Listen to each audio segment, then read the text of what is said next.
A woman in a black hat asks her interlocutor what it was like to be Archmage Lancher's childhood friend. The silver-haired girl invites her to imagine what it would be like to be Lancher's close friend. She continues eating and asks how her interlocutor sees such an experience. The woman in the hat replies that if she were in her place, she would boast about such a powerful ally to the whole city. The silver-haired girl is surprised and asks with a smile if she's serious about that. The story begins about Lancher Solly, the third son of Duke Solly. He is a powerful archmage, born once every 1,000 years and capable of subjugating people. This girl, Skyla, is his childhood friend, the very person everyone admires. She recalls how, as a child, she once complained about the hot weather. In response, little Lancher created a personal rain for her, which greatly angered her. Another time, Skyla was too lazy to go eat, so she just lay on the floor. Lancher then split the floor with magic to make a path for her, which greatly frightened her. He also tried to comfort her when she was upset about the Duke and Duchess of Kerry. But when he started saying that he would do something for her, she silenced him by threatening to kill him. Despite this, they also had happy moments when he hugged her while reading a book. Skyla comes to the conclusion that being an archmage's childhood friend is much more painful than she could imagine. Back in the present, she walks down the hallway, the maids around her whispering so that no one looks her in the eye. They fear her stern gaze because they never know what she might find fault with. She calls her assistant Austin and asks about the schedule for today. Austin reports that she has duties as Duke, tea at 4 o'clock, and dinner with the Duke and Duchess of Cairn. Austin continues listing her chores, including planning an event until 11 p.m., but Skyla stops him. Suddenly, a beaming Lancher appears and joyfully invites her to have tea with him. Skyla jumps in surprise and angrily says that he scared her. Her assistant, Austin, panics and screams that he almost lost the child before formally greeting the Duke of Lancher. Lancher begs Skyla to come with him, praising the excellent jasmine tea he has acquired at his house. He persistently offers other types of tea, but she irritably replies that she is busy. Lancher looks very upset and hurt by her refusal. He doesn't give up and says he will wait until she finishes her work. He comes into her office and, leaning over the table, continues to persuade her. Austin watches this scene and thinks that the lady is heartless, since she does not give in to such sincere persuasion. Skyla calls Austin over with a sinister smile, and he obediently responds. She orders a carriage to be prepared to go to the Marquise Garnet. A delighted Lancher declares that he will then go to Garnet's estate with her. She explains to him with a headache that this is a meeting for girls only, and he can't go with her. Lancher asks with tears in his eyes why, since he is her childhood friend, but she still refuses. She says that she can only survive by following 3 rules, and he responds by saying that then he will simply become a girl. Skyla looks extremely frustrated because she can't give up that easily. She smiles slyly and asks how he will get into the Marquise's estate without an invitation. At that very moment, he turns into a little girl and creates an invitation for himself. She understands that this guy is like an indestructible shield, and she will not be able to stop him. Skyla comes up with a new argument and says that the tea party is only for 4. She explains that his sudden appearance will arouse suspicion, since the number of guests will not match. Lancher, in the guise of a girl with tears in her eyes, promises to make sure nothing arouses suspicion. He disappears briefly and immediately returns in the same guise, joyfully announcing his return. Skyla asks him where he went with a menacing smile. He smugly replies that he has convinced them. He explains that he convinced all the ladies at the tea party that there should be 5 of them. In a rage, Skyla throws him out of the office through the window and screams at him to remove the spell immediately. Lancher, back to his usual self, sits sadly on the couch and says that he is sad. She responds indifferently so that he would just stop being sad. He starts crying and complaining that she doesn't spend any time with him and that he is very lonely. Skyla sighs wearily as she takes out and folds her handkerchief. She hands the handkerchief to a surprised Lancher. She says that if he is lonely, he should think that it is her, and now it is time for him to leave because she is busy. Lancher looks at the handkerchief in his hand and wonders doubtfully if it must be Skyla's. Skyla sits down at her desk, hoping that now she can concentrate. Her constant busyness is no excuse, as she serves as deputy to the Duke of Cairn, the head of one of the most influential families, and all because her loving parents see her work as nothing more than an attempt to separate them. She clutches her head in despair. because her parents have given her all the powers so that she can enjoy her second honeymoon. But despite all the difficulties, she understands that now the greatest power in life is in her hands. Skyla sits at the table, thinking that having power isn't so bad, until a white dove flies past the window. Suddenly, she realizes with irritation that the room has become suspiciously quiet. She jumps up from the table, noticing the golden glow, and anxiously wonders if this is alchemy. Lancher appears with the ring and says that he tried to make it as beautiful as she is. He gets down on one knee, takes her hand, and putting the ring on it, tells her she is beautiful. A confused Skyla remembers her vow to never fall for Lancher's charms. Her parents suddenly appear and joyfully congratulate the couple on their wedding. Skyla freezes in shock as her mother urges Lancher to put the love token on his finger. Their parents are delighted and ask them to get married so that they can finally retire. Lancher prepares to make a proposal on behalf of the Grimms, looking serious. He holds out the ring and asks Skyla to marry him because he likes her. Skyla looks smugly at the ring on her finger and thinks, "Thank goodness." She waves to her parents with a smile and calmly says that she doesn't want to get married. Everyone is horrified. The parents and Lancher start screaming and begging her to agree, but she wants to resign. Skyla becomes hysterical and cries out in tears, wondering if she is the only sane person here.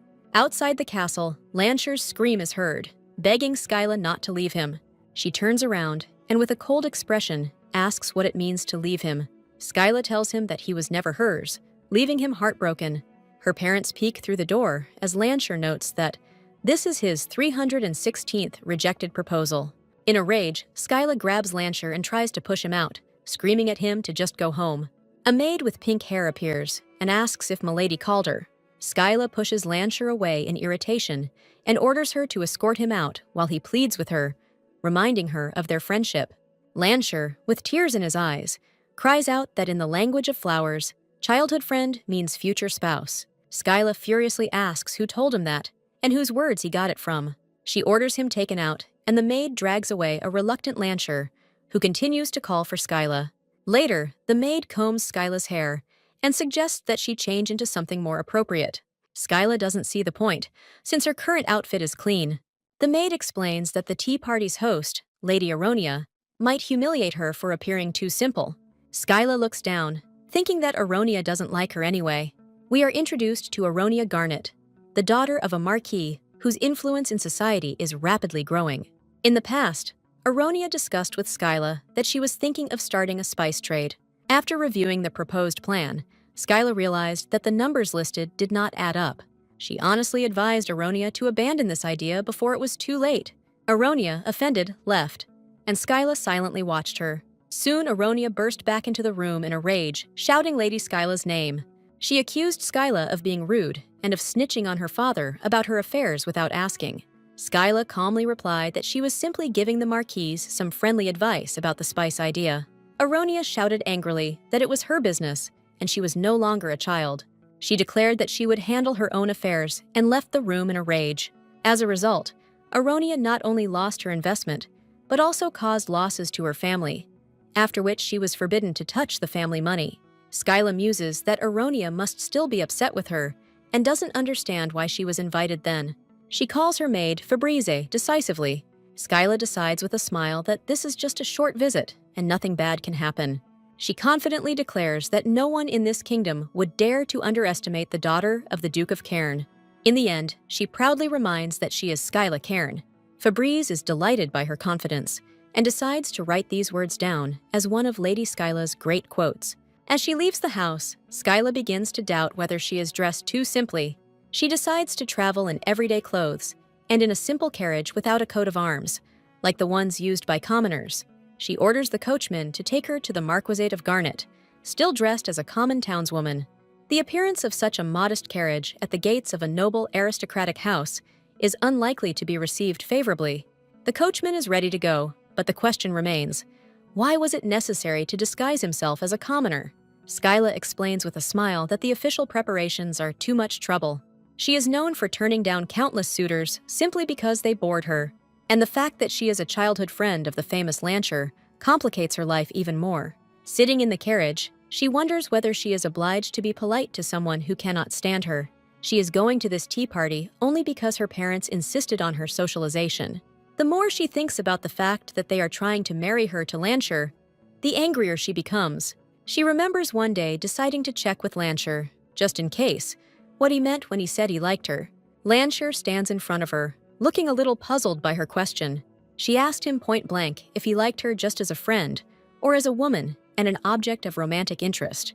Lancher didn't understand the question and asked what the difference was, which shocked Skyla. She remembers that Lancher is the strongest mage on the continent. He is as innocent as a child, but cold as ice. His magic is heavily dependent on emotions, and if his feelings get out of control, there could be problems. If his immature soul cannot cope with his feelings, his magic may follow him and cause destruction. In the carriage, Fabrice notices that Skyla looks unwell and asks how she is feeling. Skyla replies that she's just tired of this Lancher.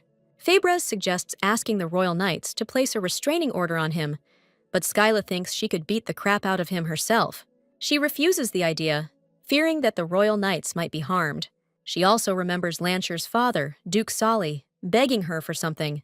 He asked her with tears in his eyes not to abandon his son, which surprised her greatly. Because of all this, she realizes that she can't just push Lancher away. Suddenly, the carriage shakes violently, and Fabrice screams in fear, asking if Milady is all right. Skyla looks out the window in shock, trying to figure out what the hell is going on. A man emerges from another, more luxurious carriage and yells at their coachman for driving recklessly. Skyla notices a strange coat of arms on his carriage and wonders what family he is from. Fabrice is indignant because it is obvious that they were the ones who cut them off. Skyla gets out of the carriage and angrily asks the man why he is yelling at her coachman when it is his own fault. The man looks down on her and dismissively calls her an upstart commoner. He yells at her in a rage, asking who she even is to interfere, not understanding anything. Fabrice angrily yells at the man for his rudeness and the way he treats their young lady.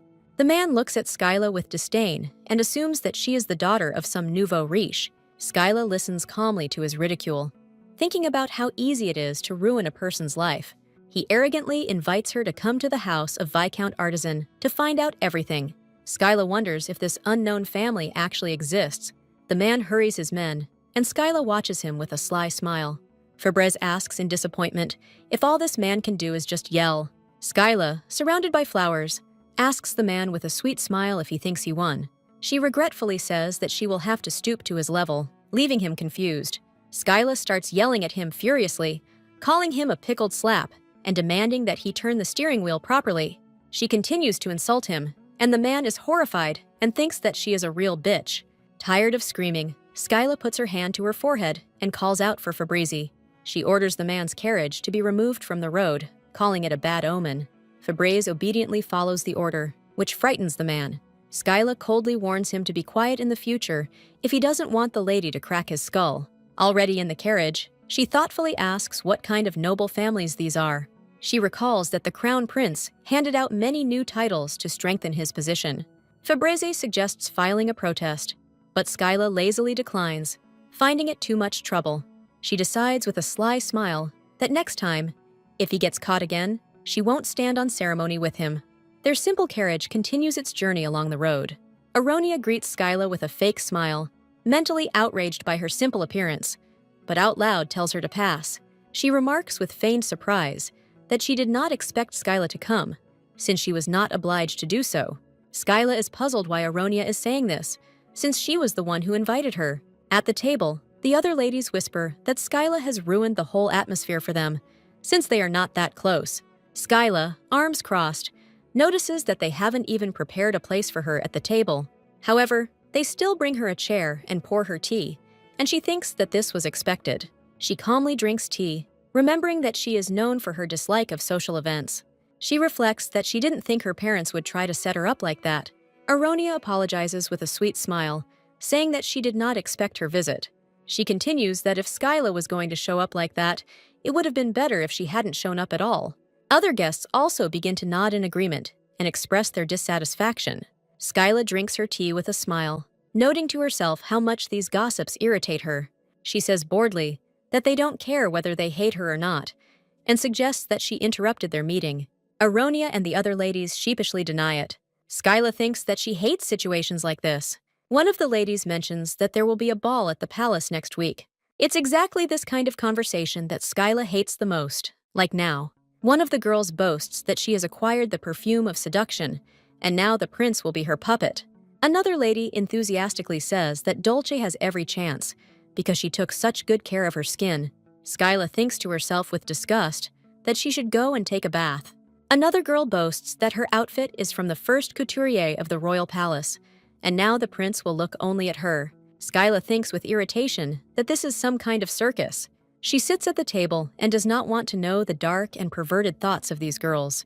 She doesn't care at all who the crown prince marries, even a flounder. Skyla regretfully thinks that she would have been better off staying with Lancher. She reflects that she never heard Lancher's true thoughts. Perhaps it is because his magic is stronger than that of the sorcerer who cursed her. She so wants to flip the table over and get out of here, so that she will never be invited to tea parties again. As she was about to leave, Fabrizi brought her the gift box she had forgotten. Aronia asks in surprise what kind of gift this is. Skyla calmly orders Fabrizi to open the box. Fabriz asks if she brought it to treat everyone, but Skyla replies that she is simply touched by her mother's thoughtfulness. She thinks to herself what hypocrites they all are, because a minute ago they were cursing her in their thoughts. Aronia asks Princess Skyla's opinion with a smile. She and the other girls are interested in which of them, in Skyla's opinion, might appeal to His Highness, the Crown Prince. Skyla can barely contain her anger, not understanding why they are asking her of all people. She replies that the Crown Prince, being a man, will choose the young beauty. Skyla is confused as to why they are even asking her this question, and replies that he will probably choose the one he likes. Girls continue to ask him what type of women he is interested in, assuming that they are flawless girls. Aronia, with her eyes closed, says that it is absolutely correct, and she completely agrees with Lady Skyla. Aronia asks with a smile if the candidate's title is important, hinting that her background makes her the leading contender. Skyla looks very tired and hopes that this situation will somehow resolve itself. However, the other ladies at the table pick up the topic and start talking about titles. Aronia, with a malicious smile, declares that Lady Skyla is of House Cairn, making her the most likely candidate. The other girls are shocked by this statement, and Aronia drops her cup in surprise. Another girl sarcastically asks if Lady Skyla is already in a relationship and is planning to cheat on Duke Lancher. Skyla furiously asks why they even think she's with Lancher, but the girls pretend not to understand her anger. Aronia calmly explains that there are rumors of a deep affection between Lady Skyla and Duke Lancher. Skyla slams her hand down on the table and angrily asks who is spreading such nonsense. Aronia backs away in fear, and Skyla leans towards her with a threatening look. She furiously imagines herself turning the entire table over, tired of rumors and intrigues. She points sternly at Aronia and tells her to remember once and for all. Skyla, her eyes shining, declares that she is a fan of handsome men. Her goal in life is to meet all the wonderful men in the world, not just the illustrious Lancher. She says she won't let someone like Aronia take the crown prince away from her so easily. Aronia calls her impudent and swears that at any cost, she will become the crown prince's wife and take revenge on her. Skyla has a headache thinking about how she doesn't care who becomes the crown princess. She holds out her hand imperiously and orders Fabriz to hand her one of those sheets of paper. The maid immediately replies that she obeys and turns to carry out her instructions. Climbing onto the roof of the carriage, she begins to write something on a piece of paper, which shocks her maid. Skyla hands over the check and says that should be enough. Aronia is shocked and can't believe that she is now being offered money. Skyla asks with a sly smile if that means she won't take the check. Aronia angrily pushes her hand away and shouts that she doesn't need the money. She accuses Skyla of trying to atone for her tactlessness with money. Another girl screams that they shouldn't have invited Skyla in the first place. One of the ladies picks up the discarded check. She sees with horror that the check states the amount of 500,000 francs. Skyla asks with a grin how hard it is to refuse such a sum. She reminds them that House Cairn is a wealthy family and that she, as acting duchess, has a vast fortune. She suggests that they invest this money in a new business, after which she declares that she is tired of their company and asks them not to invite her anymore. Skyla calls out to Fabrizi and they leave, leaving the stunned girls behind. She reflects on her tedious curse, which forces her to confront the hypocrisy and duality of human nature. In the carriage, Fabrizi worries about Milady's condition, thinking to himself that all this disgrace could have been avoided. Skyla feels very tired because she met too many people today. Meanwhile, Lancher thinks that Skyla is the spitting image of her parents, and their essence has completely passed on to her. Skyla's parents admire Lancher for being a master of words. Skyla, returning, is furious to see them all together, and asks Lancher what he is doing here. She is horrified to see that he has brought her as a gift a family heirloom of House Cairn, the treasure of their family. She recalls that they didn't even bring her this relic on her birthday, but for Lancher's sake they made an exception. Parents are delighted to welcome their precious and sweet baby girl, Skyla. She addresses them coldly, father, mother, and they cover their faces with their hands in embarrassment. Lancher corrects her with a beaming smile, telling her to say mommy and daddy. Skyla replies that she is already an adult, runs the house, and does not want to talk like a child. The parents begin to sob theatrically, begging her to call them affectionately, but she remains unperturbed. Lancher mockingly remarks that she hasn't even had time to be upset about the relic, and Skyla asks why he hasn't gone home yet. Lancher happily thinks she is showing interest in him, but Skyla denies it in horror. Her parents, wearing masks, sneak up on her, telling her that she is already a grown-up girl of the right age. They ask if this means she can now get married. The parents, with ominous faces, say that they are always ready, and everything depends only on her decision. Lancher hugs her from behind and proposes again as her parents scream for her to marry him. Skyla despairs when she thinks that her parents are dreaming of retirement, and she also wants a title, but cannot get it. She angrily tells Lancher that this doesn't mean she's willing to marry just anyone. Lancher suddenly says her name very softly, surprising her. He excitedly asks if she's happy to see him, and Skyla, exasperated, tells him to stop talking nonsense and get up. She tries to lift him up, but is surprised to notice that he is not moving. He asks her with concern what's wrong with her. Skyla looks at him suspiciously and asks if he has gained weight. Lancher panics and begins to justify himself by saying that he is of normal weight, eats right, and exercises regularly. He admits that he went a little overboard with the desserts yesterday when choosing what to offer her, and Skyla remembers his gift with surprise. Skyla realizes that Lancher is now an adult. She looks at him and realizes that she hadn't noticed how much he had grown. Lancher calls her name, and she responds excitedly. He gently touches her hair and says that her eyes are like the clear sky. Lancher adds with a smile that he immediately feels better when he looks into them. Skyla is confused, and he continues, saying that they are like a beautiful sunset. Their parents watch them with delight and hope that they will finally get married and allow them to retire. Skyla is furious and yells at her mother for saying such nonsense, but her mother only scolds her for being rude. Lancher intervenes, telling Duke Cairn that he is not just others. He proudly declares that he is Skyla's only childhood friend, and her parents are touched. In the end, Lancher couldn't be driven out, and he sat down next to Skyla, who tiredly covered her face with her hands. The father says that there is no one better for their daughter than Lancher, and complains that she is not as kind as he is. Lancher stands up for Skyla, saying that she is not a bad person at all, but is very kind and sensitive inside. Skyla thinks that if there are 4 insults for every kind word, then it is better to remain silent. Her parents are touched and say that it would be wonderful if she spent her whole life with a man like Lancher. They suggest that they just get married, and while Lancher happily agrees, Skyla furiously screams no. She desperately asks why they keep trying to marry her off to Lancher, when this is already the 317th time. She looks away, reminding her father that she is one of the Cairns. The Duke seriously says that in order to inherit the title, she needs a husband. He reminds her that she has been coping with her responsibilities perfectly for a year now, and now it's time to settle down and get married. Father dreamily says that he wants to escape to a land of sweet candies and heavenly love as soon as Skyla becomes a duchess. Lancher hopefully asks if she will marry him then, but she coldly orders him to hide. Her parents, in despair, ask who she will marry if not Lancher, and beg her to let them retire. Skyla looks tired and says she'll go. She walks down the corridor, thinking that for her parents she is just an heiress, onto whom they want to quickly dump the title.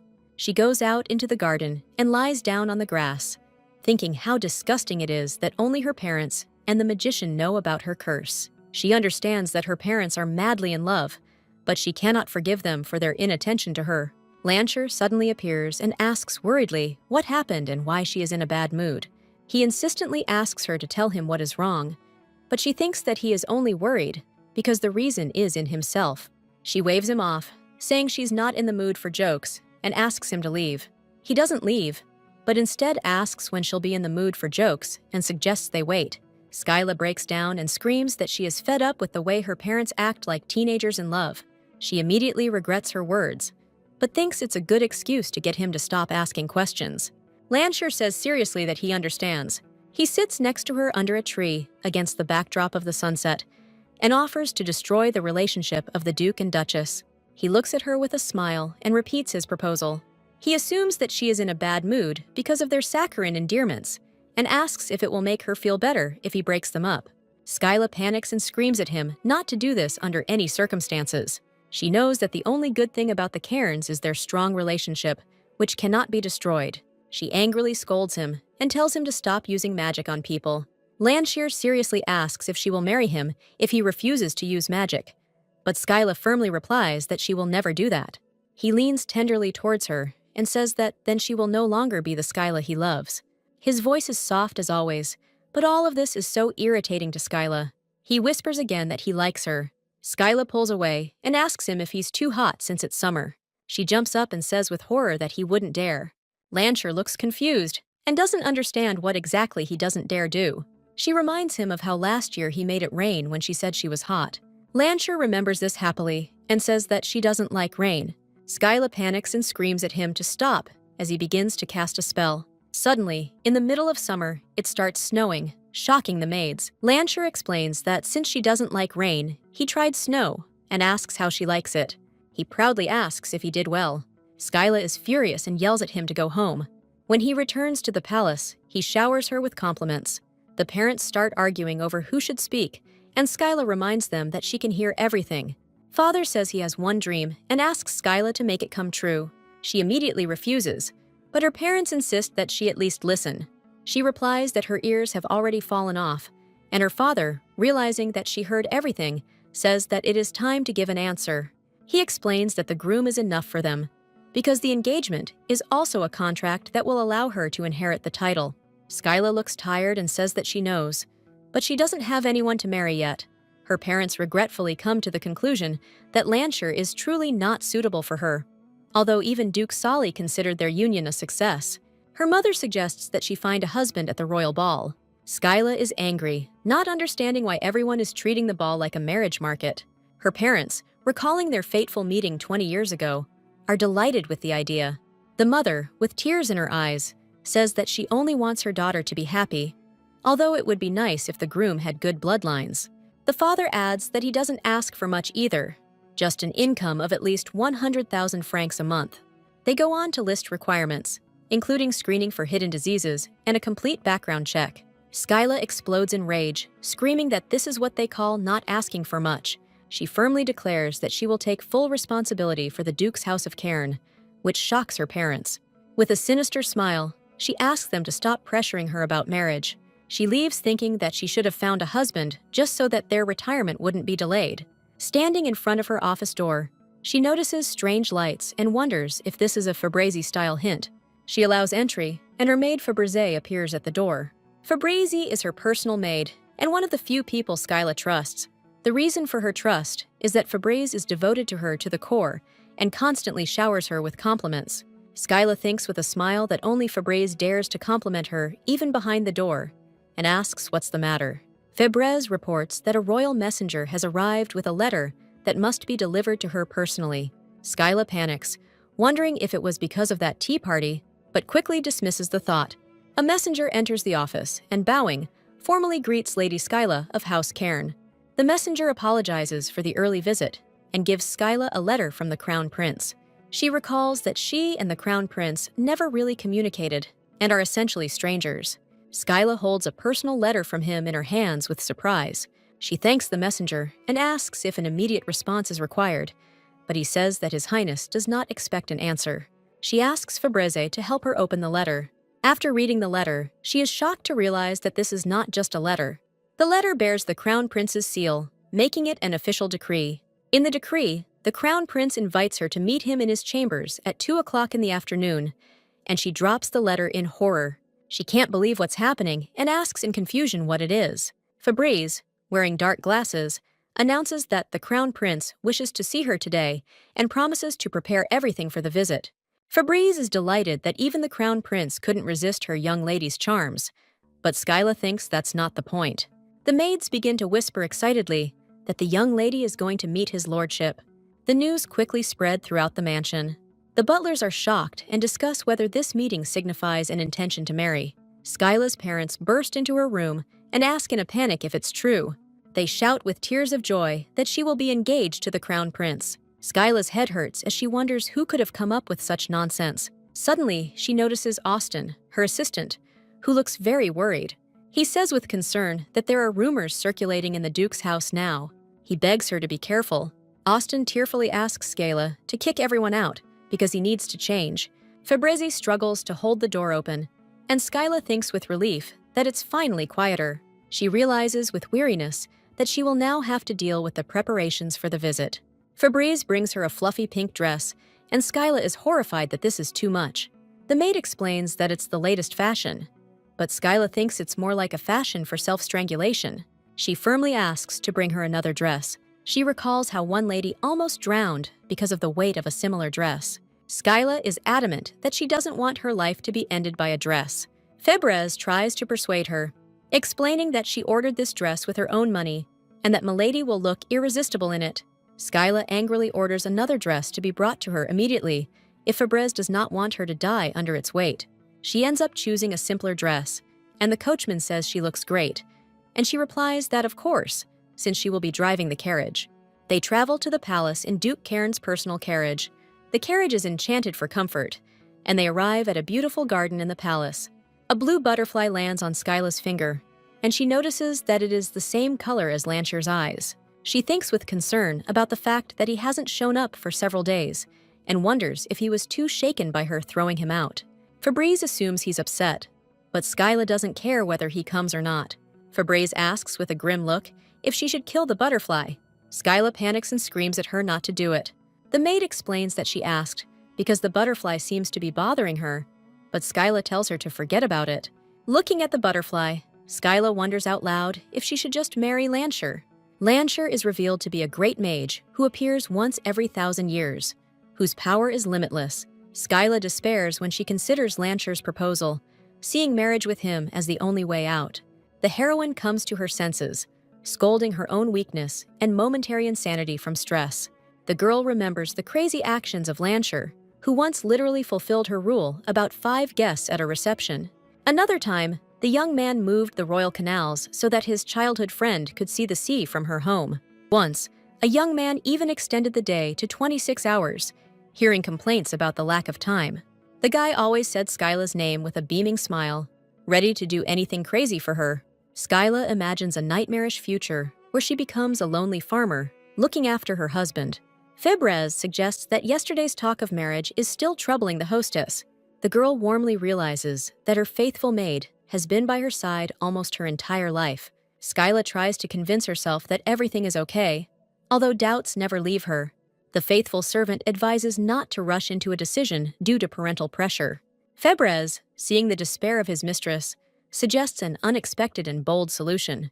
The maid gets down on one knee and asks Skyla to marry her. Skyla freezes in complete shock, unable to believe what is happening. Febreze, with complete seriousness and calm, repeats his incredible proposal. The maid promises to return in a month under a new guise to become a worthy match. The girl assures that her new identity will be impeccable and will not arouse suspicion even from the Duke. The maid looks at her mistress with hope, waiting for an answer to her proposal. Skyla realizes with horror that her faithful maid is completely serious. Febreze apologizes with deep respect for what she considers to be her disrespectful proposal.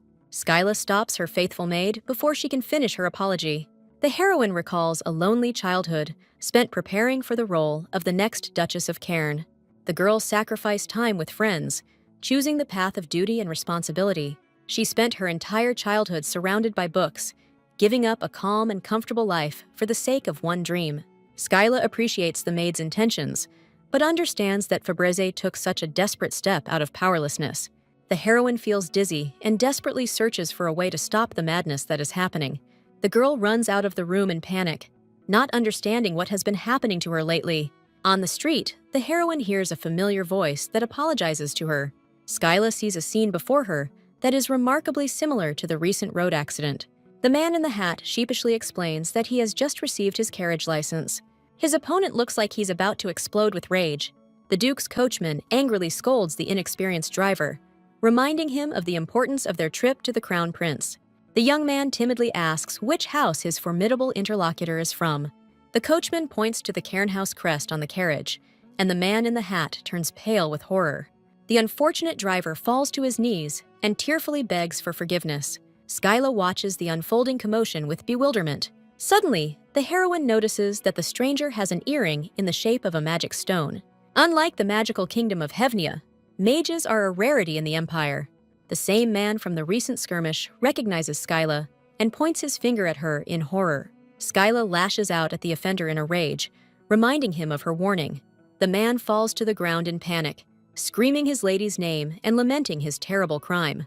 The boy, with tears in his eyes, begs for mercy, remembering his pet rabbit.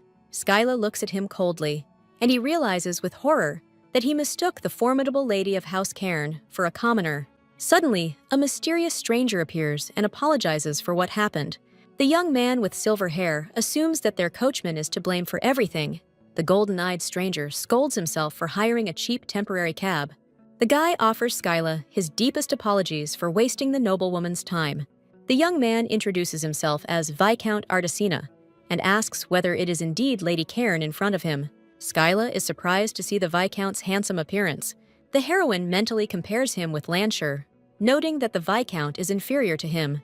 The girl immediately pulls herself together, not understanding why she suddenly remembered her childhood friend.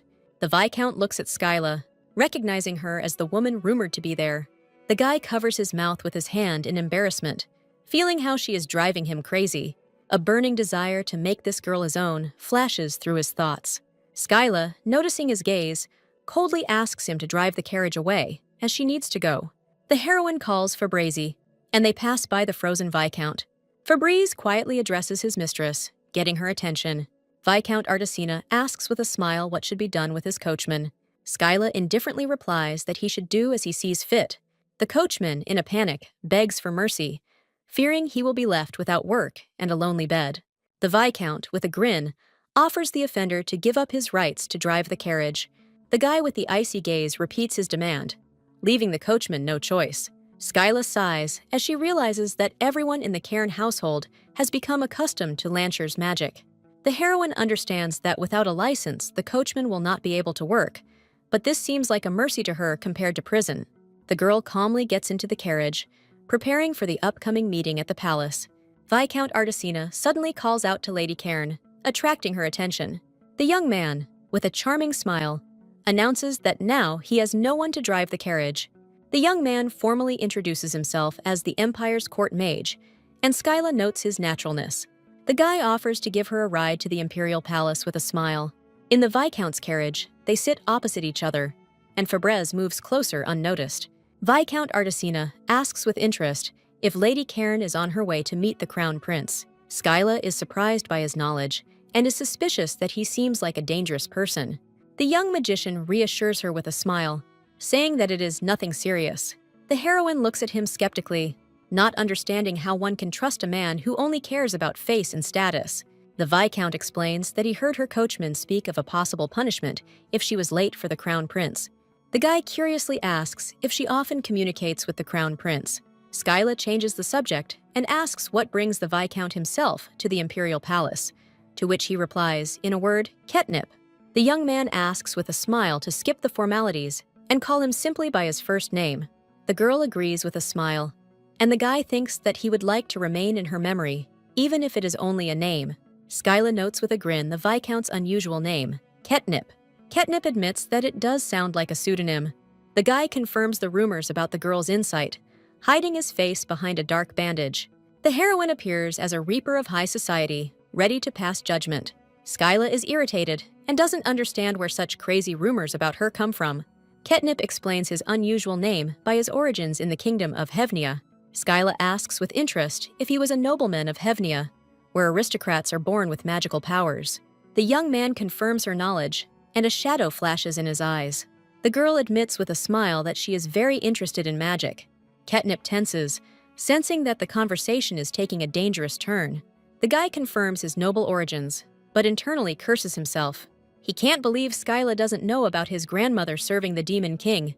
The heroine says the word witch in shock, and fear can be seen in her eyes. Skyla is confused, trying to remember if the witches weren't exterminated during the war with the demons.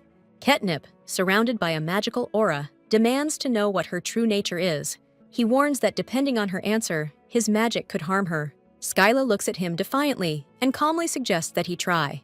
The Viscount was stunned by this reaction, not expecting such a rebuff at all.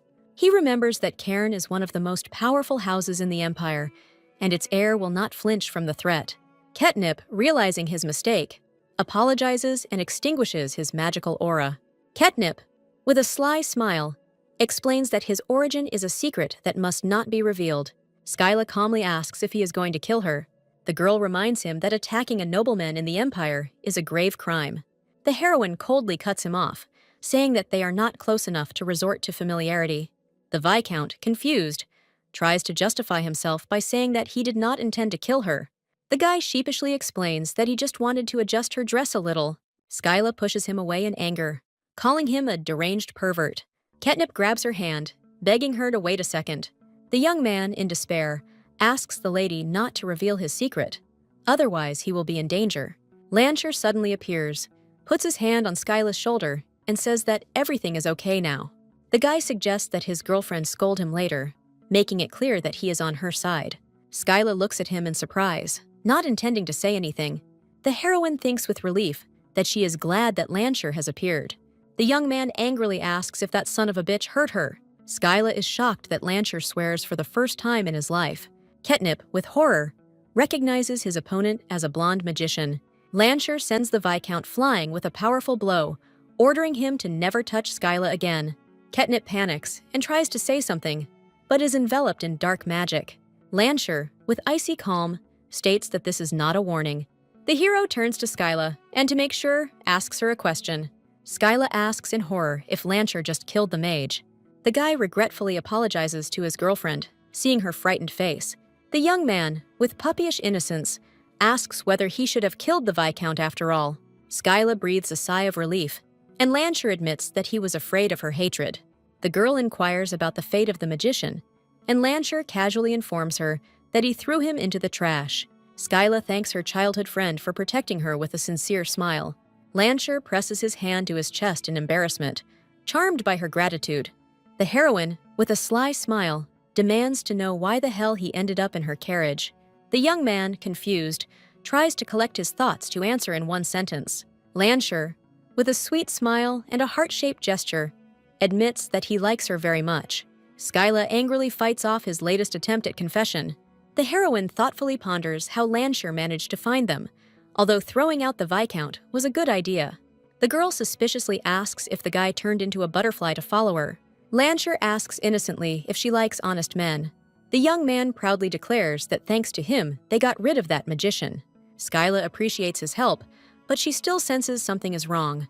The heroine wearily asks him to return home, not wanting to continue this conversation. Lancher asks worriedly if she is angry with him. The girl with a steely gaze orders him to leave immediately. The guy leaves sadly, quietly saying that he just wanted to see her smile. Lancher tenderly asks what he can do to make Skyla happy. The guy admits that he doesn't know how to express his feelings, but his look says it all. Febreze interrupts them, announcing their arrival at the palace, and Skyla returns to reality. The heroine learns that Lancher disappeared with the help of magic, citing a bunch of things to do. The coachman admires the magic, and Febreze is angry that he climbed into the carriage like a parasite. At the entrance to the palace, they are met by a guard, who formally welcomes Lady Skyla. The young guard shyly invites her to pass, not daring to look at her. Skyla follows him, wondering what to do with Lancher. The girl realizes that the safety of the family is above all else. She understands that Lancher's entry into the carriage could lead to legal trouble. The guard is acting very strangely, and Skyla doesn't understand what's wrong with him. The boy is horrified when he recalls rumors that she killed the Scarlet Goat Demon with one glance. Skyla is perplexed, trying to figure out where this crap about a high society reaper came from. The heroine is shocked that the rumor has become overgrown with such absurd details, reminiscent of the myth of the founding of the state. The guard stutters to say they have arrived. Skyla looks around the luxurious decoration of the palace, noting that everything is done expensively and richly. The girl thinks ironically that all the taxes were apparently poured into this place. The maid informs her that His Highness the Crown Prince is already waiting for her. The Crown Prince appears and greets his guest with a smile. The Crown Prince looks at Lady Skyla with interest, and their eyes meet. Skyla smiles and remarks how handsome the Crown Prince is, and says she is honored. The heroine finally understands why Aronia described the Crown Prince so well. The Crown Prince stumbles, and Skyla wonders with horror if he needs help getting up. The guy awkwardly apologizes, adjusting his boot. The Crown Prince explains with a smile his tendency to trip over everything he can, and Skyla is perplexed. The Crown Prince asks if the person behind her is a servant, and Skyla confirms it. The guy apologizes and says that the maid will have to wait outside. They sit down at the table, and the Crown Prince thanks Skyla for her time. Skyla politely replies that it is a great honor for her, but in her mind she compares him to Lancher. The Crown Prince agrees that this is indeed the case. The Crown Prince invites her to try the tea supplied exclusively to the royal family. The guy assumes that she is probably wondering why he called her. The Crown Prince explains that he needs her help. Skyla promises with a smile to do her best to help His Majesty, but inside she is indignant. The Crown Prince approvingly says that she is truly worthy of becoming the next Duchess of Cairn. The Crown Prince suddenly asks if she will become his bride. Skyla is in complete shock, unable to believe what she heard. The heroine asks him again, with a nervous smile, what he just said. The guy repeats with a smile that he wants her to become his bride. Skyla is furious and wondering what the hell is going on here. Skyla is confused as to what the Crown Prince wants and assumes he is looking for a bride without influence. The Crown Prince recalls that in high society, she is known as a reaper. The guy can hardly contain his laughter, covering his face with his hand. The Crown Prince can't help but burst into laughter, apologizing to Skyla. The Crown Prince, stumbling again, apologizes for his clumsiness, and Skyla notes that it shows. The heroine decides to get down to business and asks him directly why he chose her as his bride. The Crown Prince sheepishly admits that he has learned something about her. The boy says that in the Empire, they call her the most hot-tempered noble lady, and Skyla can hardly contain her anger. The Crown Prince, smiling, promises to break off the engagement within a year. Skyla is confused, not understanding what her temper has to do with it. The girl, with horror, assumes that he has some kind of fetish for cruel women. The heroine imagines herself as a mistress with a whip, and him as a submissive servant. The Crown Prince, noticing her reaction, assures her that this is not what he expects from her. The guy explains that he simply assumed she wasn't interested in lovemaking. The Crown Prince says that at the upcoming ball, he must choose the next Crown Princess, without whom he will not be able to inherit the throne. Skyla listens carefully, realizing that there is a serious reason behind his proposal. The Crown Prince explains that he was trained from childhood to become an emperor. Now he is told that without a partner, he cannot become one, and he considers this unfair. Skyla remembers her lonely childhood and realizes that the Crown Prince is in the same situation as she is. The Crown Prince looks at her with hope, thinking that she is the one who can understand him. Skyla agrees with a smile, realizing that she will be able to inherit the title even if she becomes Crown Princess. The Crown Prince proposes to maintain the engagement for a year so that both can receive their titles, and then to break it off. The Crown Prince smiles and asks her to try not to fall in love with him, as romance is not his thing. Skyla thinks with relief that with her sense of duty, this only makes things easier. Leaving the palace, the heroine orders the coachman to go to Duke Solly. Skyla sits in anticipation, wondering if she should cheer Lancher up after recent events. Fabrice asks curiously what she had been talking about with His Highness for so long. The girl replies that it's nothing special, but secretly decides to take this secret with her to the grave. She imagines how the Crown Prince will behave at the ball, as if he fell in love with her at first sight. He will then publicly propose to her by getting down on one knee, and a year later they will break off the engagement, and each will get what they wanted. Skyla realizes with a satisfied smile that the solution had been right there all along. Fabrice thinks with admiration that her lady is the woman who made the Crown Prince himself fall before her. The maid, with tears in her eyes, dreams that she will die happy if she sees her mistress become empress. At the Solly estate, they are met by the butler, who informs them that the Duke and Duchess have left on an inspection tour. Skyla decides to visit them another time and gets ready to leave. Already in the reception area, she notices with surprise that Lancher is nowhere to be found. The heroine suspiciously thinks that, before he appeared next to her, as soon as she crossed the threshold, the maid comes up to her and asks if she needs anything else. Skyla asks directly where Lancher is, and the maid is confused and doesn't know what to answer. The maid, confused, tries to explain that something is wrong with Lancher. Skyla asks him worriedly if something serious has happened to him. The heroine asks with bewilderment why he could be upset. The maid explains that he has been depressed since he returned from his walk after meeting with Milady. The maid panics and thinks that she cannot say that he has locked himself in his room and is not coming out. Skyla firmly declares that she will take her to Lancher and calm him down. The maid asks hopefully if she will really do it. The girl notes with a smile to herself what a devoted servant he has.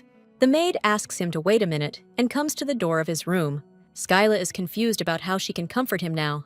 The maid knocks on the door, calling the young master. Lancher's irritated voice comes from behind the door, asking Rachel not to look for him.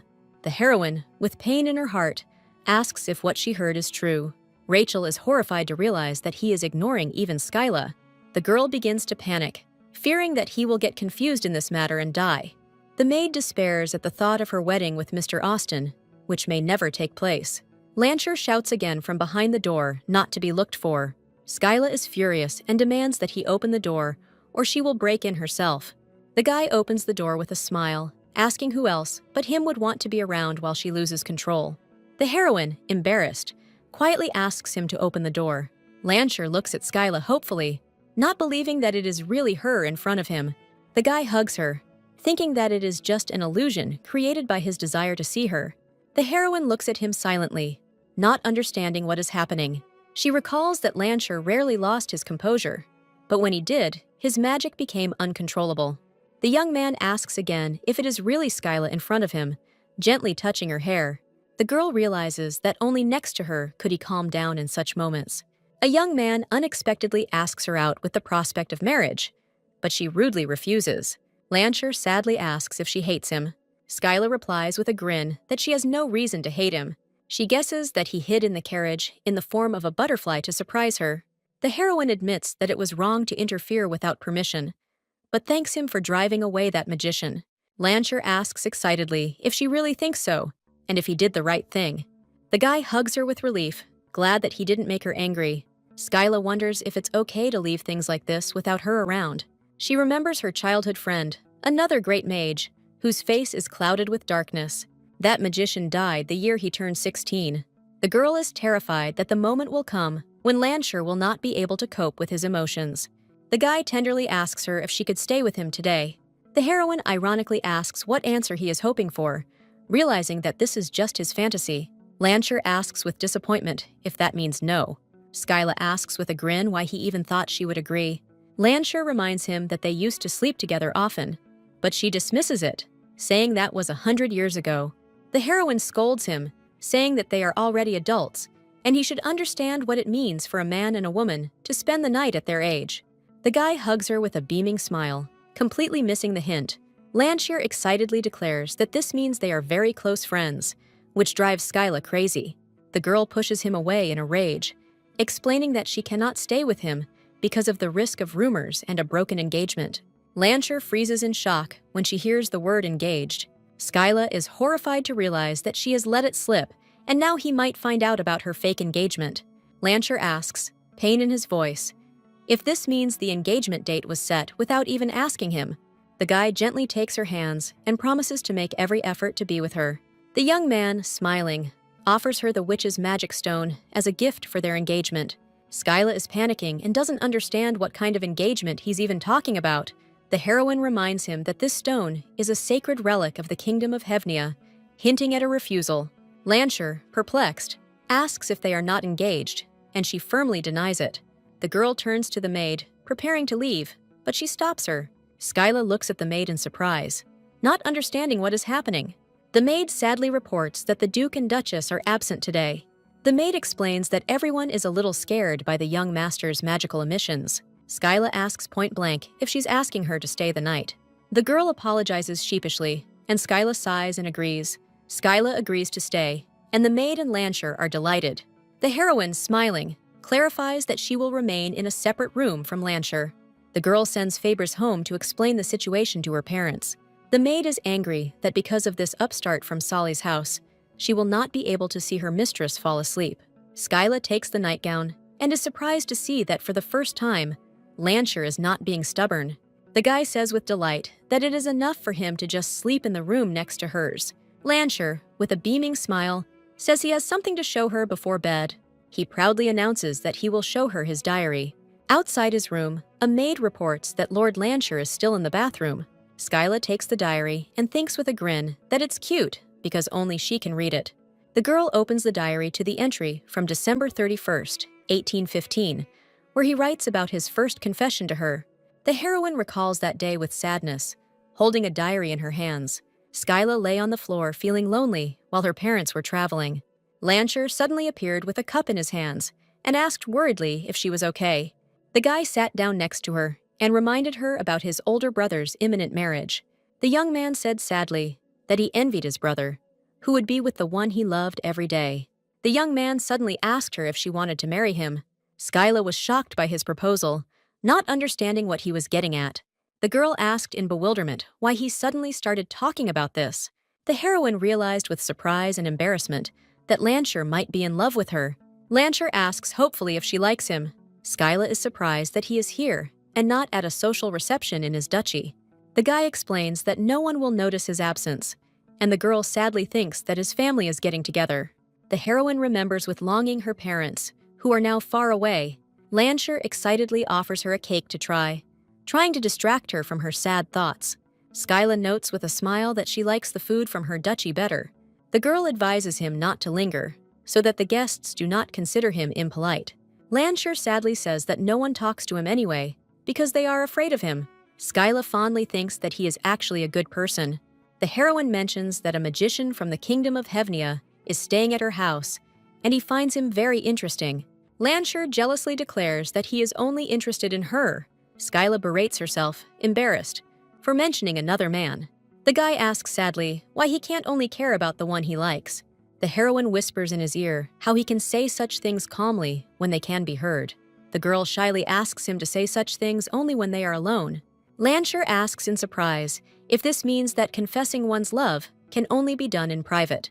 After meeting the mage from Hevnia that Lancher mentioned, everything changed. Lancher appears in her room wearing only a robe, and she is shocked to ask what this appearance is. The guy explains that he teleported out of fear of keeping her waiting. The young man, with a gentle smile, invites her to lie down too. Skyla is horrified that Lancher doesn't understand what it means for a man and a woman to share a bed. The boy remembers with a smile their childhood argument about who would fall asleep first. The heroine, already falling asleep, mutters that he always lost. Lancher confidently declares that he will definitely win this time. The girl suspiciously asks if he cast some kind of spell to win. The young man tenderly replies that he cannot fall asleep when she is lying next to him. Skyla asks in surprise if he's going to sleep in that robe. Lancher says innocently that he usually sleeps without anything at all. The heroine is shocked by his confession, not believing her ears. The girl panics and wonders when he developed such indecent habits. Skyla is furious and demands that he put on his pajamas right now. The guy sheepishly agrees, and she, burying her face in the pillow, tries to calm down. Lancher returns dressed, and Skyla scolds herself for blushing at the sight of his bare skin. The young man leans towards her, reminding her that he has fulfilled her request. The young man asks her to stay with him a little longer, and they lie down next to each other. When Skyla wakes up in the morning, she realizes with horror that Lancher is still here. The girl notices that he gave her all the blankets. The heroine looks at the sleeping guy with affection and thinks that it is not surprising that he has a cold. Suddenly, a maid bursts in screaming that Lady Skyla is missing, and the heroine looks at her with a sly smile. The maid, seeing them together, wishes them a good time, but Skyla, in a panic, tries to stop her. Rachel peers out from behind the door, worried, not understanding what is happening. Skyla screams in rage that everything is not as it seems while Lancher lies in bed. The guy stretches sweetly and asks with a smile if she slept well. Rachel is shocked by what she saw, and Skyla is panicking and trying to explain everything. The heroine, with a nervous smile, tries to convince Lancher to play along and say that they were just chatting until late. The young man agrees with a sly smile, saying that it was great, Skyla angrily orders Rachel not to tell anyone what she saw. The girl threatens that if strange rumors begin to spread, she will impose a marriage ban on all servants of the Duke of Cairn's house. Rachel is horrified to realize that she will not be able to marry her beloved. Skyla pins her against the wall, reminding her of her favor. The heroine apologizes to the maid, but firmly states that her plan will not tolerate interference.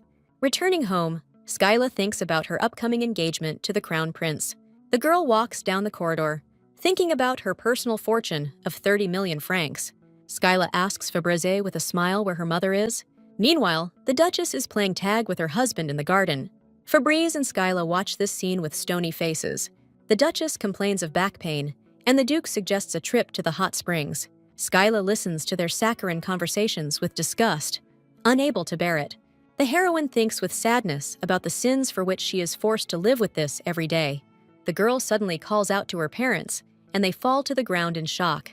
Mother reproachfully says that it is impolite to enter without knocking, but Skyla replies that there is no door. The Duchess asks what brings her here, and her daughter asks for help. The woman is shocked by such a request, and the father offers his help in her place. The Duke asks with a grin if she would like to return his duties as acting Duke to him. The mother is delighted that her daughter turned to her and is ready to help. Skyla asks with a smile to be made the most beautiful woman at the royal ball. The heroine announces that she has decided to find her future husband there, which shocks her parents.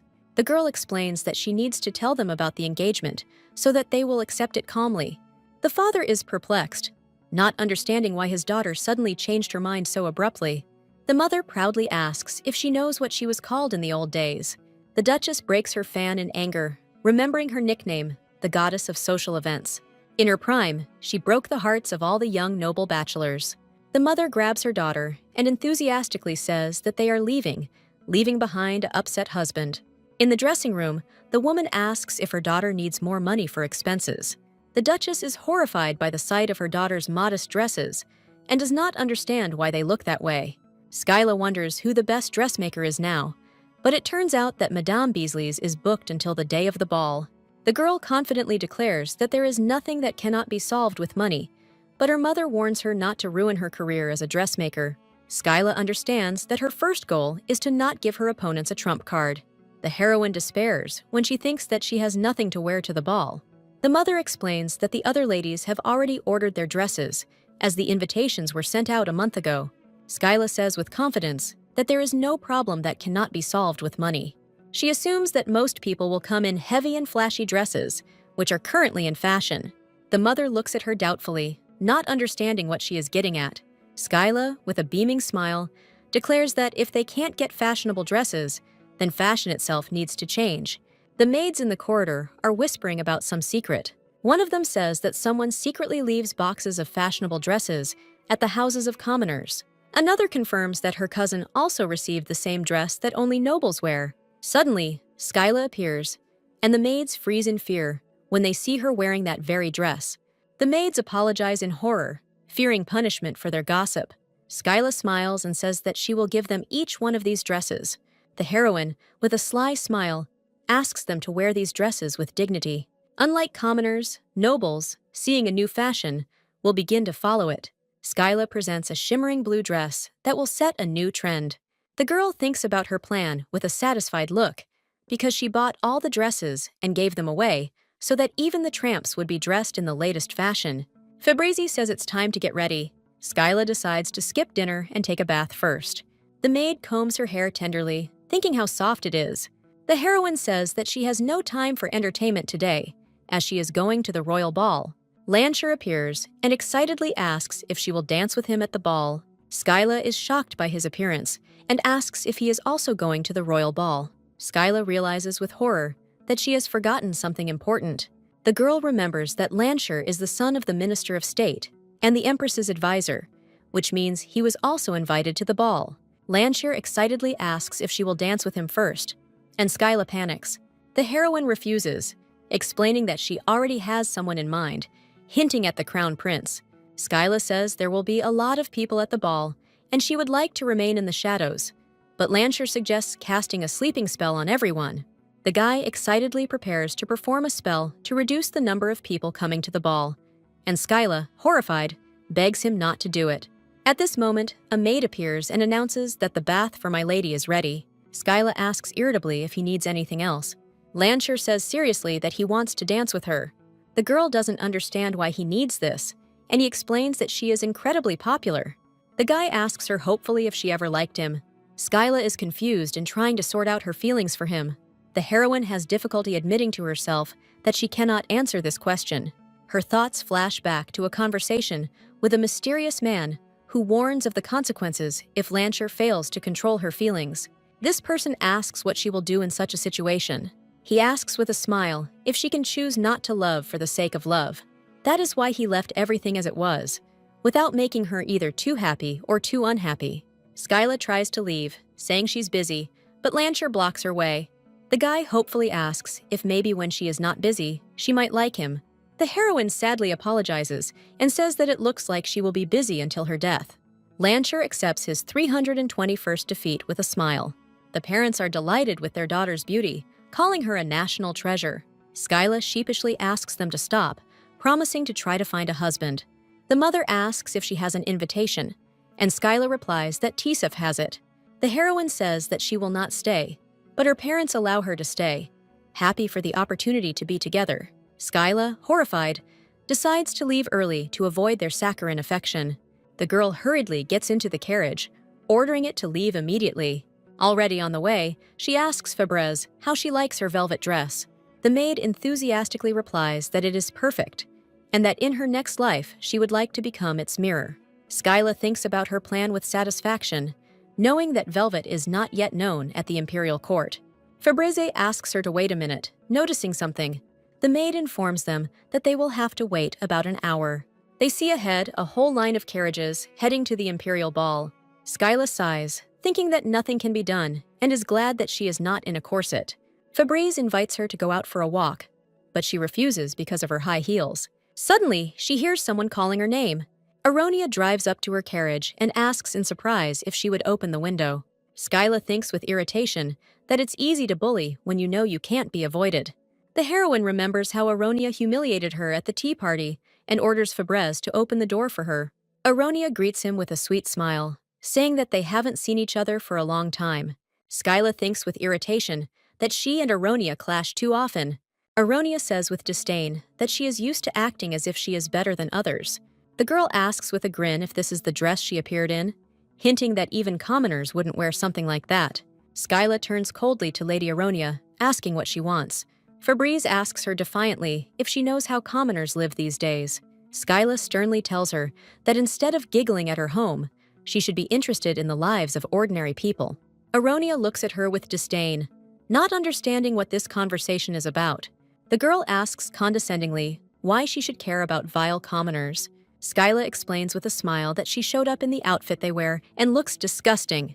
Aronia is shocked by her words, and Skyla asks with a grin if she knows what velvet is. The heroine proudly declares that this dress costs about 100,000 francs. Aronia is horrified by this amount, realizing that this is her family's monthly income. Skyla watches with satisfaction as her rival finally goes silent. The girl is relieved to think that this annoying person has finally left. Meanwhile, the coachman is frantically searching for the lost invitation. The man recalls taking off his outerwear when he felt hot, and the invitation must have fallen out. Skyla is horrified to suspect that Aronia might have stolen the invitation. The heroine asks Fabrez to open the window, and they drive up to the palace gates. The girl apologizes with a smile for keeping them waiting. Skyla explains that the coachman accidentally lost the invitation, but she can verify her identity with the family seal on the carriage. The guard at the gate apologizes, saying that the family seal won't work. Skyla is furious that she is not allowed into the palace. A girl with a headache thinks about the fact that the emperor has forbidden entry into the palace without an invitation. Viscount Artesina suddenly appears, surrounded by flowers. Skyla asks him with a flirtatious smile what brings him here. Ketnip explains that, as the court mage, he is responsible for letting the carriages through. The heroine is relieved to think that she has finally found someone with whom she can come to an agreement. The girl, hiding behind a fan, asks Viscount Artesina to let her into the palace. Skyla confidently says that she has power over his weakness and asks him not to force her to repeat it. Ketnip laughs sheepishly, admitting that she has a knack for creating awkward situations. The guy says with a smile that her coldness also has its own charm. Skyla is confused as to why his attraction to her is growing. Ketnip orders the guards to open the gates for Princess Cairn. The guard, horrified, tries to object, reminding him of the Emperor's order. Skyla takes responsibility, and the Viscount is exiled from the Kingdom of Hevnia. Ketnip says that as ordered, he will take her to the palace. The guy reminds her with a smile that she now owes him something and offers to dance with him at the ball. Skyla smiles and advises him to be careful with such proposals. Inside the palace, she meets Lancher and asks why he is not with his parents. The guy replies that he had been waiting for her for about 5 hours already. Lancher says with a beaming smile that he never gets bored when he thinks about her. Skyla is touched that he waited for her for so long and gently takes his hand. The guests at the ball admire them, saying that they are so perfect for each other. Skyla happily notes that everyone is delighted with her new dress. The heroine is surprised to notice that one person did not react to her outfit in any way. The girl curiously asks Lancher if he wants to tell her anything. Lancher enthusiastically confesses his love to her again, but she says that is not what she meant. Skyla asks, feigning disappointment, if he couldn't have said something like, "You look especially beautiful today." The guy gently touches her face and asks if she wanted to hear that she has become even more beautiful. The young man says with a smile that he doesn't know how much more beautiful she can be, and Skyla is embarrassed. Lancher explains that she has a ladybug stuck in her hair, and Skyla breathes a sigh of relief. The heroine covers her face with her hands in panic, not understanding why she still has such feelings for Lancher. Skyla despairs, thinking she's gone crazy, and Lancher looks at her in bewilderment. The girl looks at her rival with irritation, not understanding how she is not tired of this. Aronia and her friends disdainfully discuss Skyla, who, in their opinion, has already won Lord Lancher. The heroine does not understand why Aronia hates her so much, although they hardly know each other. Skyla decides to leave and invites Lancher to come with her. Aronia, with a caustic smile, invites them to chat. Skyla coldly replies that she has nothing to say to them and asks them not to pretend to be close. Aronia, with a sly smile, suggests that they may have lost the invitation to the ball. Skyla is irritated that she and Aronia are running into each other too often and suspects that this is all a setup. The heroine understands with a grin that her rival is trying to win on the basis of her personality, not her merits. The girl, with a sly smile, says that she represents the Duke of Cairn, and she does not need such a trifle as an invitation. Aronia is shocked by her impudence, not expecting such an answer. The opponent angrily shouts that this is extremely rude, but she is interrupted. Lancher asks with a cold gaze if she can't see. The guy calmly says that Skyla is clearly uncomfortable with her.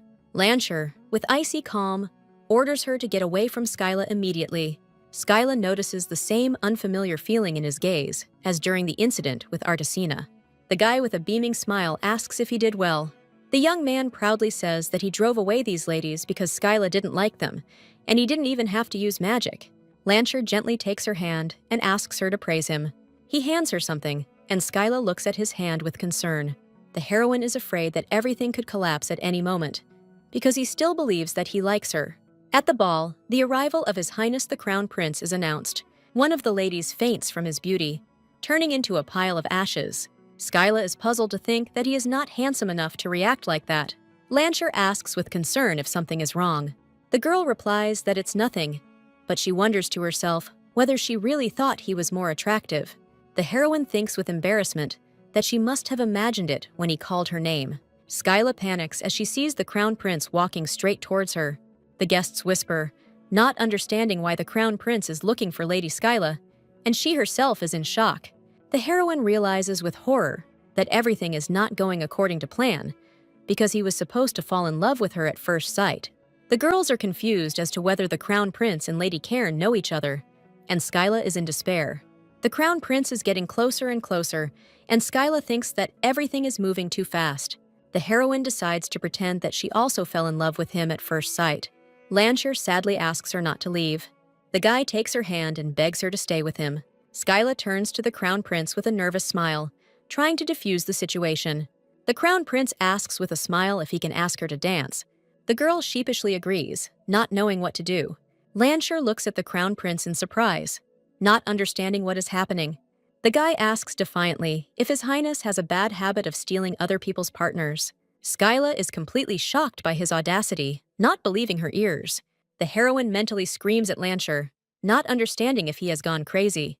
The girl is horrified to realize that he is saying this to the Crown Prince himself. The Crown Prince asks with a grin if he is Duke Solly's son. Lancher asks him to step aside with cold politeness. The boy, surrounded by a magical aura, repeats his request to move away from Skyla. The Crown Prince says with irritation that he has crossed all boundaries. Lancher's older brother, Hovabat, appears and calls him his favorite little brother, with a smile.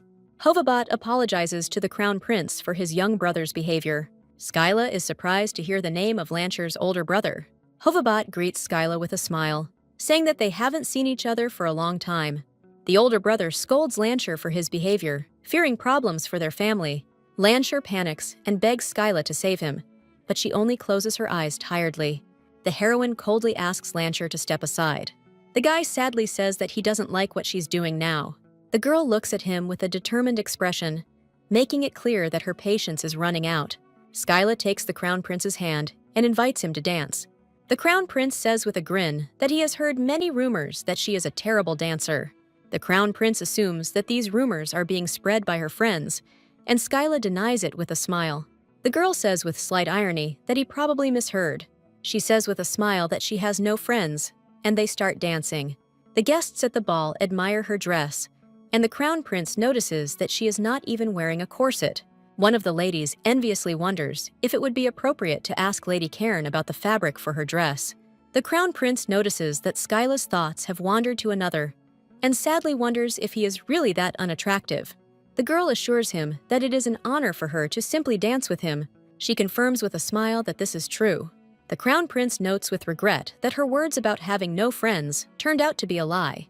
The Crown Prince notices that Lancher looked like he was about to shoot fire from his eyes. Skyla apologizes on his behalf, but the Crown Prince doesn't understand why she's doing this. The heroine replies with a smile that she is his friend. The Crown Prince says he doesn't want anything to go wrong, but she assures him it's unlikely to be Lancher's fault. The girl notes that he immediately began looking for her as soon as he entered the ballroom, and this already aroused suspicion. The Crown Prince is silent, and Skyla turns to him in surprise.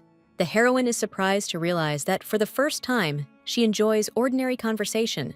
She thinks with relief that she couldn't hear his thoughts like before. The Crown Prince interrupts the dance, and she is confused. Skyla apologizes in a panic, scared that she suddenly heard his thought. The Crown Prince reassures her by saying that he has a tendency to fall. The guy offers to convince everyone that they really did fall in love at first sight. The guests at the ball have already noticed their mutual interest, and Skyla is embarrassed. The heroine irritably asks him to let her go. The girl repeats her request, not wanting anything to go wrong. The Crown Prince seriously says that he likes her, and Skyla is shocked. The Crown Prince gently touches her face and suggests that they put on a real show. The guy asks defiantly how she dares to look at him with such an expression on her face. Skyla replies ironically that apparently her standards are too high. The Crown Prince says with a smile that dancing with her gave him real pleasure. The Crown Prince says that requests for a dance should be made directly through the ducal house. A man approaches Skyla and timidly calls her by name. The heroine understands that someone must have egged him on to ask her to dance. The girl wonders with irritation whether they have decided to make a laughing stock of her. The young man hopefully asks Lady Skyla to honor him with at least one dance, but she refuses. The guy is shocked by her refusal, not understanding how she could turn him down so suddenly. Skyla calmly explains that His Highness the Crown Prince will not like this. She understands that it is better to make an official statement and dispel all doubts. Enthusiastic ladies run up to her, admiring her dance with His Highness.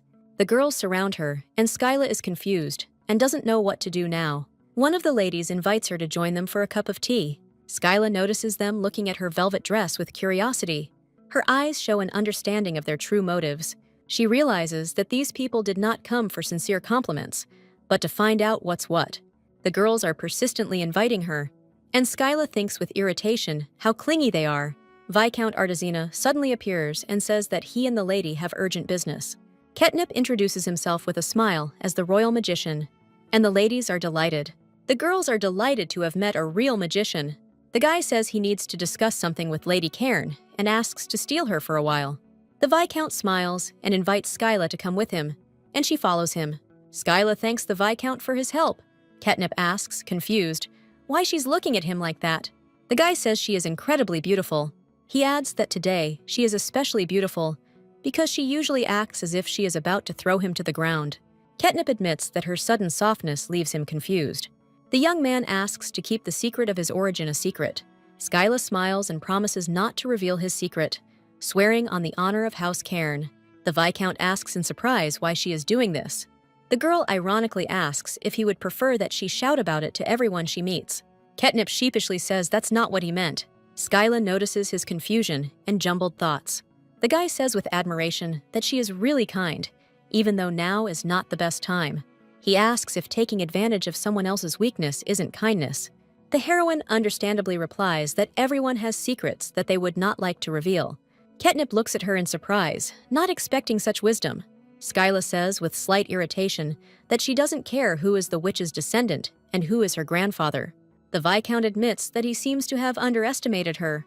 He explains that he judged her by empty rumors and thought that she shamelessly exploited other people's weaknesses. Skyla sheepishly thinks he's forgotten how she did take advantage of his weakness a little.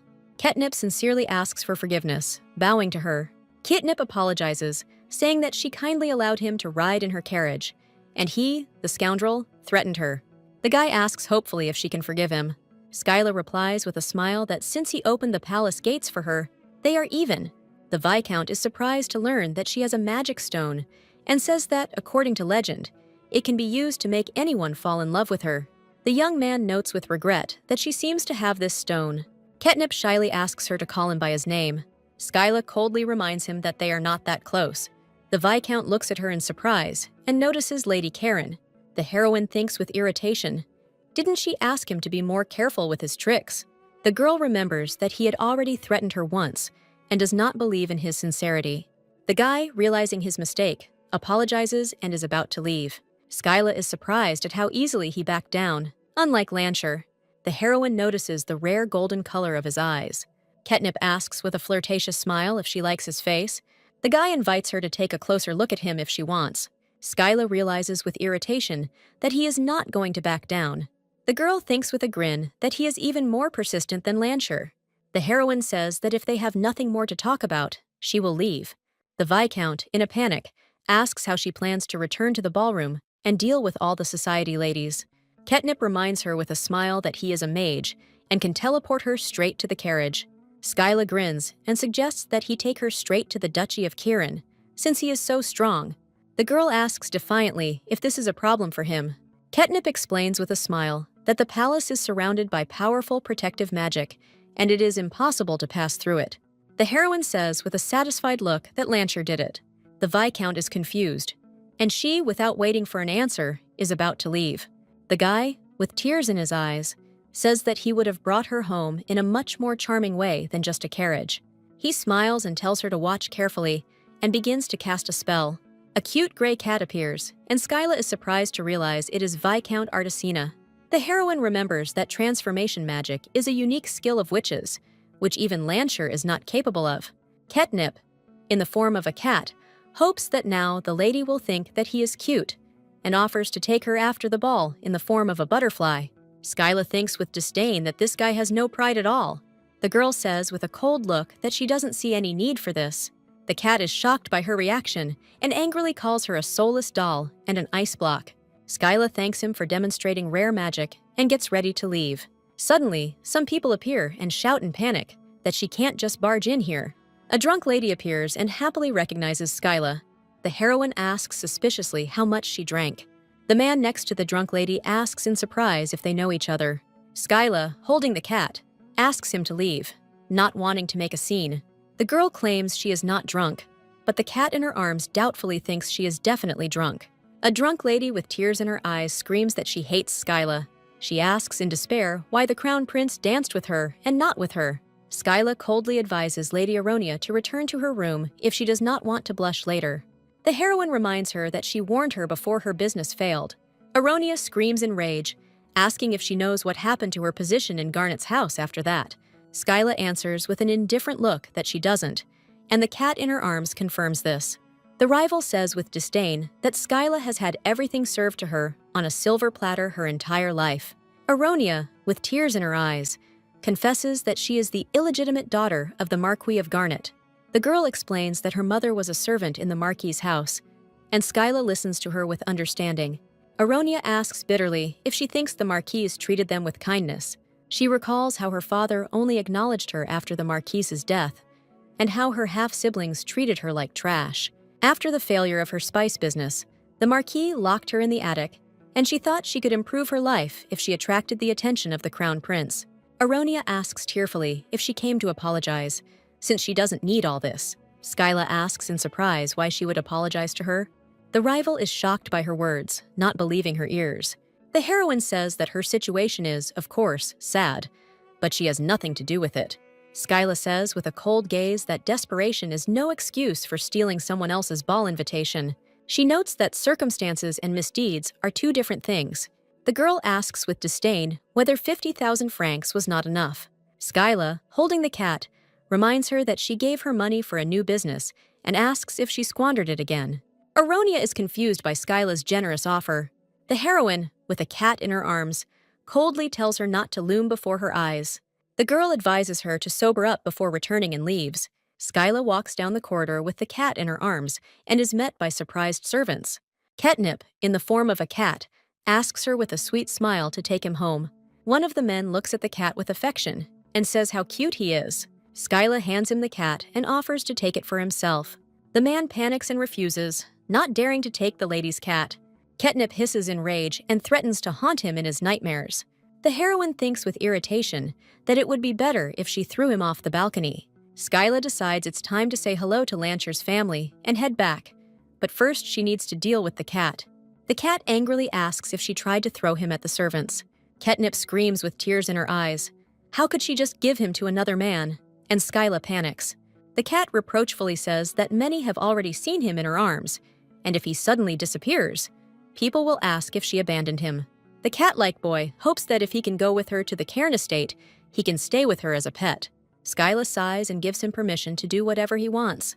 Other ladies approach her and say that they have been waiting for her.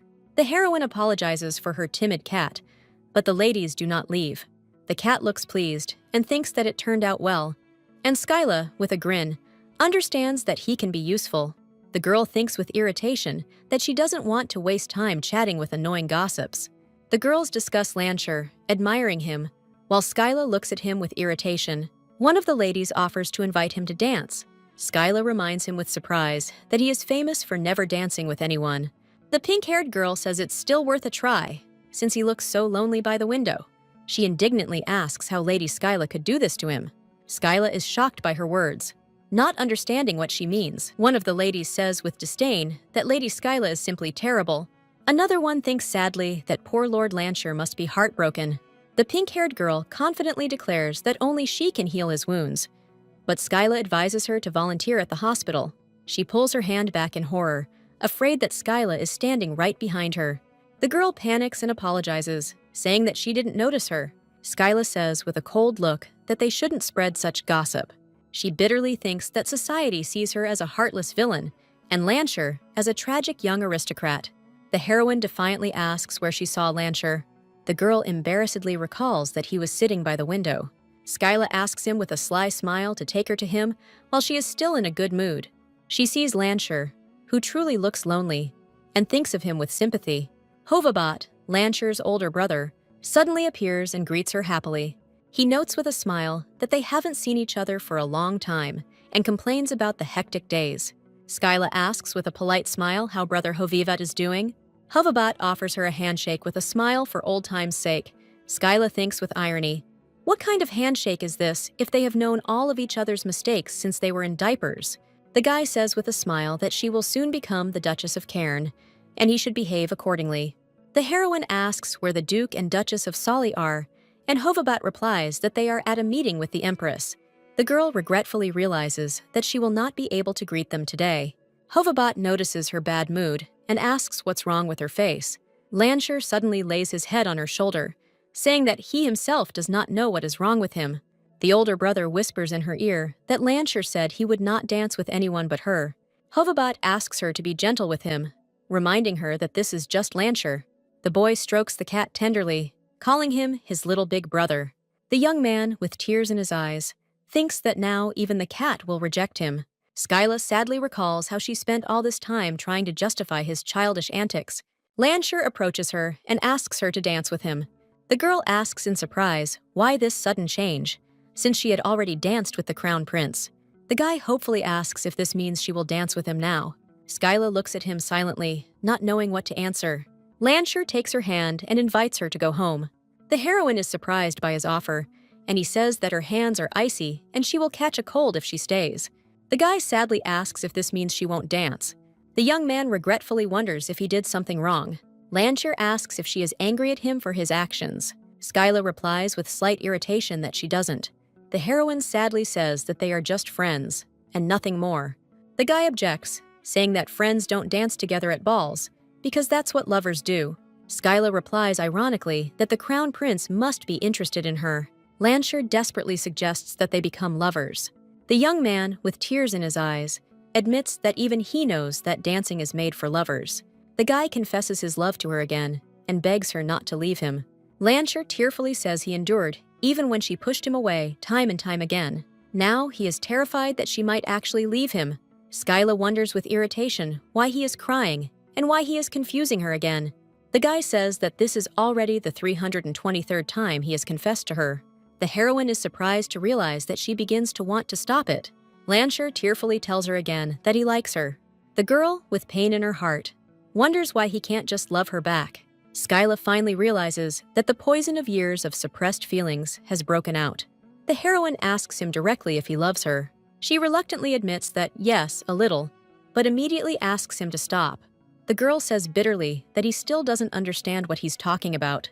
Lancher looks at her in surprise and says that now he understands. The guests at the ball look at Skyla and Lancher in surprise, thinking that they are not bad people. A mysterious man asks Lady Skyla with a smile if she could stop loving for the sake of love. The heroine recalls with horror that Lancher, a great magician, is doomed to eternally fluctuate between magic and emotions. The girl, with pain in her heart, says that she cannot love him. Lancher, with tears in his eyes, asks what he should do if she destroys herself because of this. The guy, in desperation, asks how to make her love him at least a little. Skyla sadly asks him to just not love her. Lancher says with determination that he has feelings for her. The guy tearfully admits that even he cannot control his feelings. The young man says bitterly that she did not ask him to love her. The young man declares that he chose this himself because he wanted to, and will continue to love her even if she does not accept him. The guy says he won't confess anymore since she doesn't feel the same way. Lancher smiles and suggests that if she ever changes her mind, she should tell him, and he will make his 324th confession. Skyla looks at him in surprise, thinking that his feelings might actually be genuine. The heroine says that she is going home and leaves, leaving him alone. She is immediately surrounded by curious ladies, asking about her dress and her dance with the crown prince. The crown prince calls out to the girl, and she turns around in confusion. The crown prince looks at her with a smile, and she addresses him as Your Highness. The crown prince tenderly asks her to call him Ryan. Skyla coldly replies, No, thank you, which surprises him. The crown prince says with a smile that this is not a proposal, but an order. Skyla is furious at his words, not understanding what the hell is going on. The crown prince notices with concern that she looks unwell. Skyla wonders if he's worried about her because she's his fiancée. The guy says that she means a lot to him. The crown prince says with a grin that she chose a bad friend. The heroine is perplexed and does not understand what he means. The crown prince says that if he were in his place, he would treat her much more kindly. Skyla is confused by his words, not understanding what he is saying. The girl notices the cat with surprise, not understanding where it came from. The heroine is shocked to recognize the cat as Viscount Artesina. The cat desperately begs to be taken with her, and Skyla is terrified of his pursuit. The girl says with a grin that he might have snuck in here secretly. Skyla orders her man to deal with him. Ketnip, in cat form, screams that he will not forgive her for this as he is carried away. In the carriage, Fabrice and the coachman discuss with surprise why she entered with Lord Lancher and exited with another man. The maid, shocked, asks if she will really become the crown princess. The crown prince thanks her for the time spent and hopes to see her soon. Skyla is confused as to why she feels guilty. The heroine sadly realizes that she should not have left Lansher alone. Skyla wakes up from the noise and wonders in confusion who it is at this hour. Her parents burst into her room, screaming that something bad had happened. Duchess Solly appears, and with tears in her eyes, says that she did not find Lansher at home. The woman cries in despair, not knowing where he could have gone. Skyla reassures her with a smile, promising that they will find him. The heroine angrily thinks that she shouldn't have let him go. The girl understood that if she left him with Kovabat, he would not be safe. Kovabat, with a headache, complains that the wine has completely finished him off. Skyla suggests that he go back to the ballroom and search there. The heroine says that she hasn't seen Lansher since the ball, and neither has anyone else. Duke Solly, in despair, says that he was not in the imperial palace, neither among the servants nor among the aristocrats. Skyla's parents are in a panic, not understanding how he could disappear without witnesses. Hovabat suggests that Lansher might have escaped using magic, but is interrupted. The parents hug their daughter in horror, screaming that she must survive. Everything becomes quiet, and they breathe a sigh of relief. Duke Cairn asks the servants if everything is all right and if there are any wounded. Kovabat screams in rage that these rats from Hevnia dared to attack the Empire. Duke Cairn declares it is war and orders Austin to raise the entire order. Austin tries to stop him, saying they can't be sure it's Hevenia. The Duke angrily shouts that no one but their army of mages is capable of breaking the palace spell, and it is impossible for anyone but the Archmage. Duke Solly, horrified, says it's not him, it can't be. Austin is confident that Lansher could have done it. Lansher's parents are in despair, realizing that they will have to beg the Emperor for mercy. Hovabat yells at Lansher in rage, fearing that he will leave him without a job. Duchess Solly panics and tries to stop Skyla, who is about to go somewhere. Skyla calmly says that Lansher needs to be brought back, but there is no proof that it is him. The woman, horrified, asks if she understands the risk she is taking by going to a place where there has just been shelling. Skyla thinks sadly that this looks like something he did, and they all know it. Everyone looks at her silently, realizing that she is right and that he needs to be stopped before things get worse. The girl thinks bitterly that she should not have left him alone. The heroine resolutely declares that she must go, because she is the only one who can stop him. Hovabat, a former knight of the Imperial Guard, swears on his knight's honor to protect Skyla. The guy falls to his knees and vomits rainbows as everyone looks at him in shock. Skyla tells her father that she will go with Fabrice and the knight commander, and he agrees. Duchess Solly, with tears in her eyes, asks her to take care of their Lansher. Already on horseback, Fabrice asks what she will do. The maid says with concern that if Lansher really is out of control. Skyla angrily replies that this is nonsense and she will just hit him and take him home. Fabrice asks doubtfully how she plans to persuade the maddened Archmage. The heroine says with a sly smile that you will have to turn on your brain. They arrive at the scene where people are panicking and calling for a doctor. Skyla wonders with a heavy heart if this is really Lansher's doing. One of the knights says that it is too dangerous to go further in this condition. The heroine agrees and decides to go on foot, but the knight considers it too risky. The girl reminds him with a smile that he went with her precisely for this reason. A wounded knight blocks their way, saying that they cannot enter now. Skyla introduces herself and asks anxiously, what the hell is going on?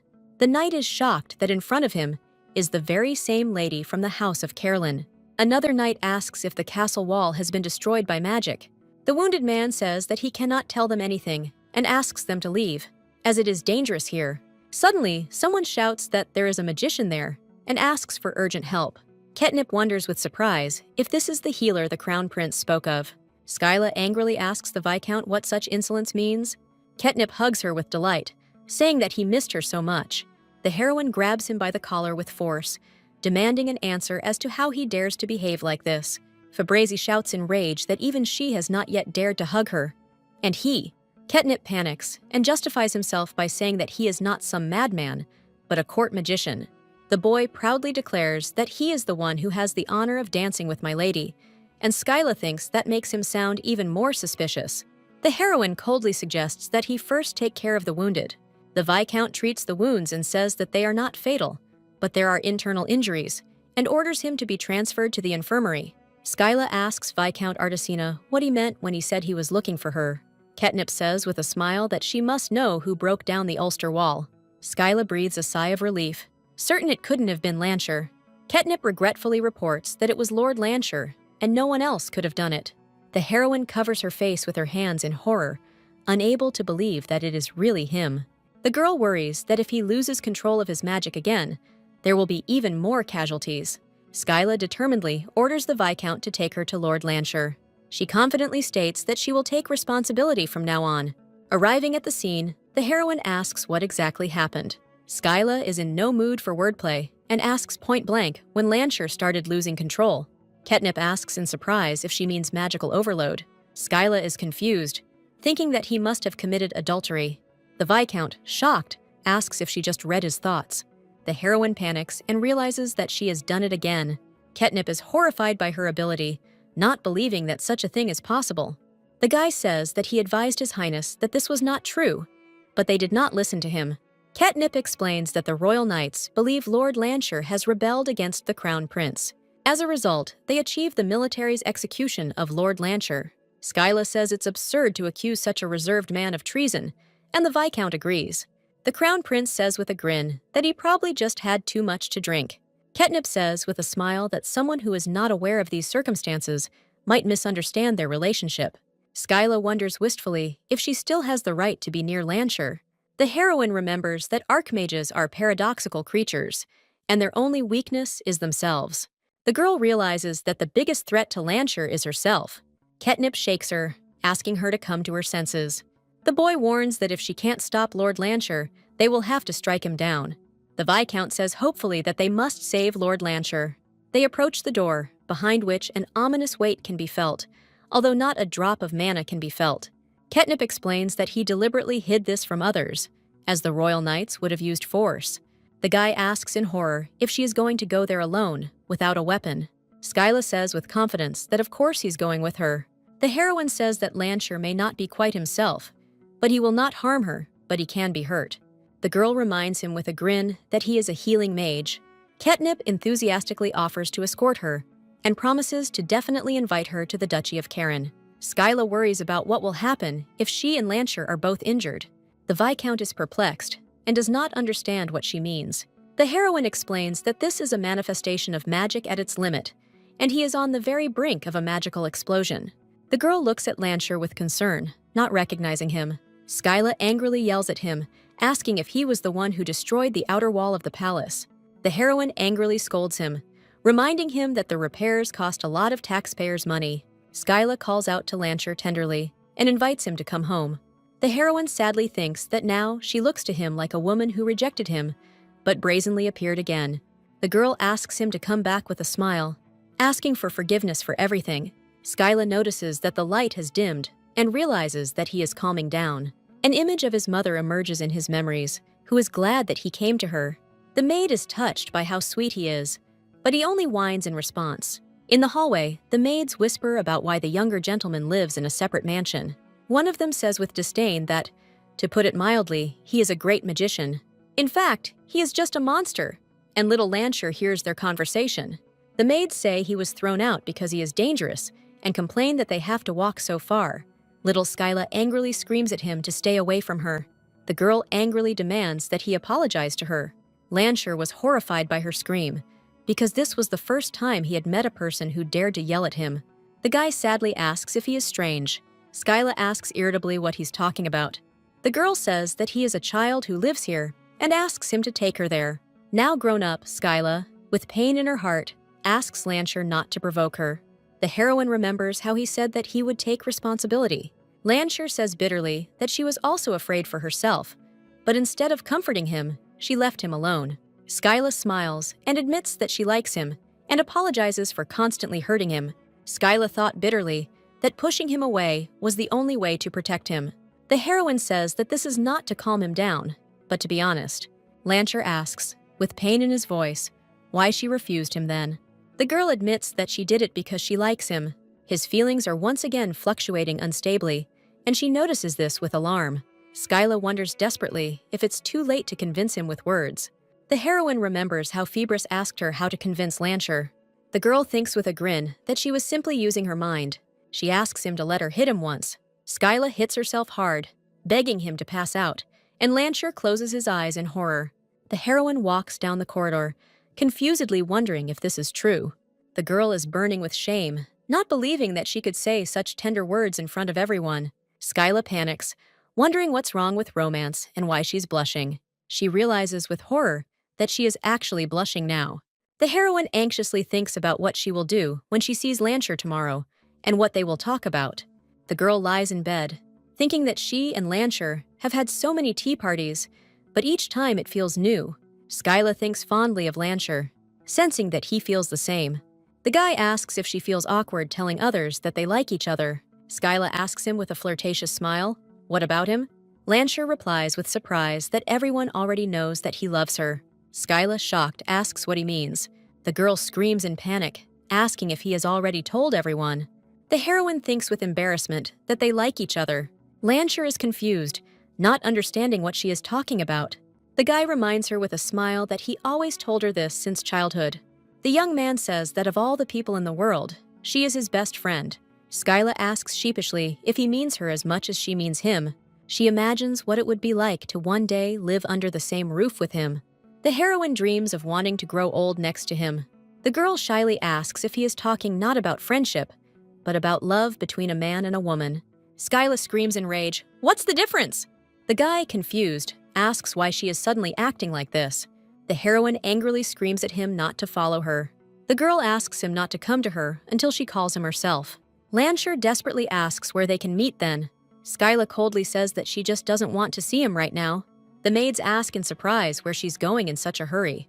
The heroine replies that she is going to her room and refuses dessert. The maid reminds that this is the same chocolate cake that she chose late yesterday in the kitchen.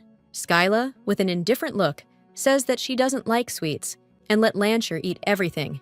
Skyla thinks bitterly that Lancher cannot love her the way she loves him. The girl sadly realizes what it means to be an archmage. The next morning, the heroine wakes up too early. Skyla looks out the window, thinking that Lancher probably won't be back for a long time. The girl doesn't know what to do because she's never had any friends except him. She was angry with him, but at the same time, she felt guilty towards him. The heroine understands that she had no reason to be so mistaken, but she cannot meet him yet. Skyla angrily decides that from now on, she will only study until these stupid feelings go away. The maid reports that Duke Hovabart of Sali, Lancher's elder brother, has come to see her. Skyla is surprised to ask if it is Lancher's brother and learns that he is waiting in the living room. Hovabart apologizes for coming unannounced. The guy asks worriedly if Lancher did anything to her yesterday, but Skyla denies it. The girl doesn't understand what's going on then. Hovabart anxiously asks her not to be afraid. He reports that Lancher's magic has gone out of control. The heroine recalls in horror the rumors that she could kill even the archmage. Hovabart looks at her with concern, not knowing what to do. The guy says with relief that fortunately, there was a magician among the guests who put Lancher to sleep with a spell. Hovabart explains that he had to pour 5 large bottles of the magic potion into himself for it to work. Skyla thinks with relief that it's a good thing Lancher is safe. Skyla wonders with horror if all this happened because of her. The heroine, with pain in her heart, realizes that he suffered because of her. Hovabart asks her to go to the Duchy of Sali and wake up Lancher. Skyla angrily asks what he wants from her, because if she wakes him up now, he will break down again. The guy explains that it will be easier for him if he opens his eyes and sees her next to him. The girl screams in rage, wondering if they thought she might be caught in his flash. The heroine sadly says that she didn't want to see him until her own emotions subsided. Kavabat apologizes and bitterly admits that no one but her can calm him down. Skyla remembers that in his tiny closed world, there is only her. The girl, with a pain in her heart, thinks that if Lancher loves her, it means that he simply has no one else he could love. The heroine agrees to go, and Kavabat looks at her with gratitude. Skyla rides in the carriage, thinking that even if her feelings are rejected, Lancher is still dear to her. The girl thinks with determination that as his only possible loved one, she is going to save him. At Sali's estate, she is met by the Duke and Duchess, who have obviously not slept. Skyla anxiously asks where Lancher is now, and learns that he is in the room. The parents explain that he has been under a sleeping spell since yesterday evening, and that Count Deern helped them. Count Deern of the Kingdom of Rivnea appears and introduces himself. Skyla is surprised to recognize him as the very same mage that Lancher spoke of. The Count asks her with a smile if she finds it strange that a man wears earrings. The heroine explains that in the Empire, you rarely see earrings with stones, so she was surprised. Count Deern explains that these are not precious stones, but magic stones that can only be worn by magicians. The boy curiously asks if she is the only one who can stop Mr. Lancher's magical outburst. Skyla thinks with irritation that he talks about it as if it were a puppy. The heroine replies that she doesn't know about the outbreak, but they are really close. The Count says with a smile that this is enough.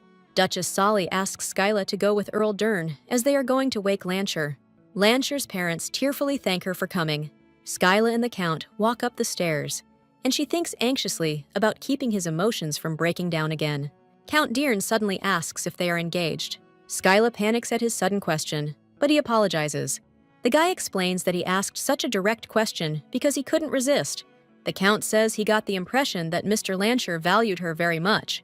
Skyla asks defiantly if it was him who told him this, since he speaks with such confidence. The Count apologizes, not wanting to offend her, and they continue walking. The guy says that he also had a friend in childhood who was called an archmage. Count Deern says with a smile that he thought they had a similar fate. Skyla notes with surprise that there are no other archmages besides Lancher. The Count sadly says that his friend the archmage died at the age of 16. The heroine is shocked that he was born an archmage and died so early.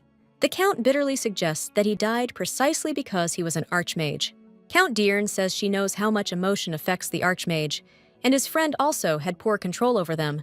He recalls how she was often cruelly punished for not being able to contain her magic. The guy says with a grin that it helped, but eventually she stopped expressing any emotions. The girl became just like a doll. Skyla asks anxiously what happened to her. The heroine wonders with horror whether it was the accumulated rage that broke through or the sadness that had flooded her soul. The Count says with understanding that he knows what she is thinking about now. The guy grabs her by the shoulders and says that they must not let this happen.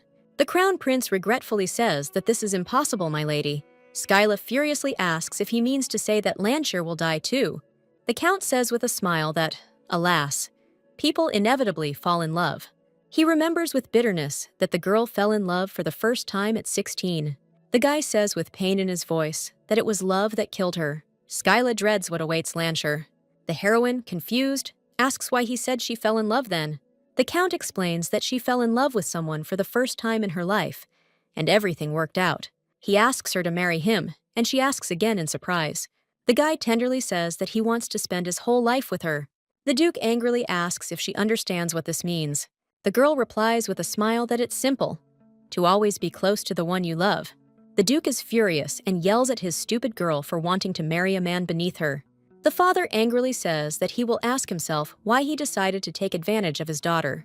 The girl is confused because the obedience she was taught since childhood collides with her reluctance to part with her beloved.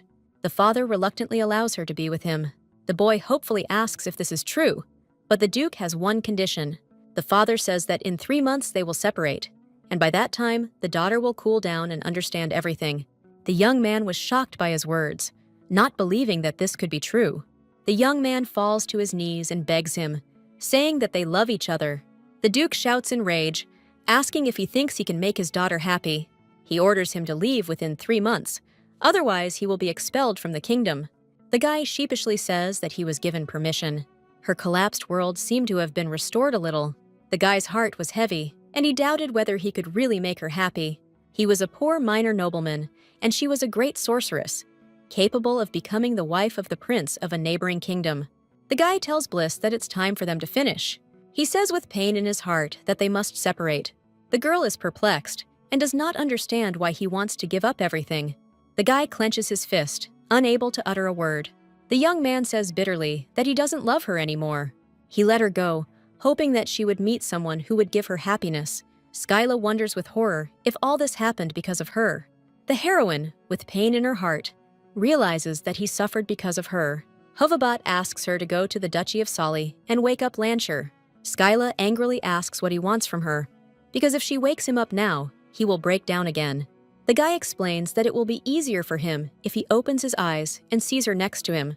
The girl screams in rage, wondering if they thought she might be caught in his flash. The heroine sadly says that she didn't want to see him until her own emotions subsided. Kavabat apologizes and bitterly admits that no one but her can calm him down. Skyla remembers that in his tiny closed world, there is only her. The girl, with a pain in her heart, thinks that if Lancher loves her, it means that he simply has no one else he could love. The heroine agrees to go, and Kovabat looks at her with gratitude. Skyla rides in the carriage, thinking that even if her feelings are rejected, Lancher is still dear to her. The girl thinks with determination that as his only possible loved one, she is going to save him. At Solly's estate, she is met by the Duke and Duchess, who have obviously not slept. Skyla anxiously asks where Lancher is now, and learns that he is in the room. The parents explain that he has been under a sleeping spell since yesterday evening, and that Count Deern helped them. Count Deern of the Kingdom of Revnea appears and introduces himself. Skyla is surprised to recognize him as the very same mage that Lancher spoke of. The Count asks her with a smile if she finds it strange that a man wears earrings.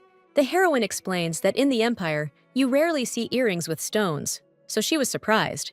Lancher looks forward to the time when they will grow old and laugh at their little memories. But she cuts him off. Skyla says with tears in her eyes that their feelings are different. The heroine thinks with bitterness that such an idea as holding hands and kissing does not exist in his head at all.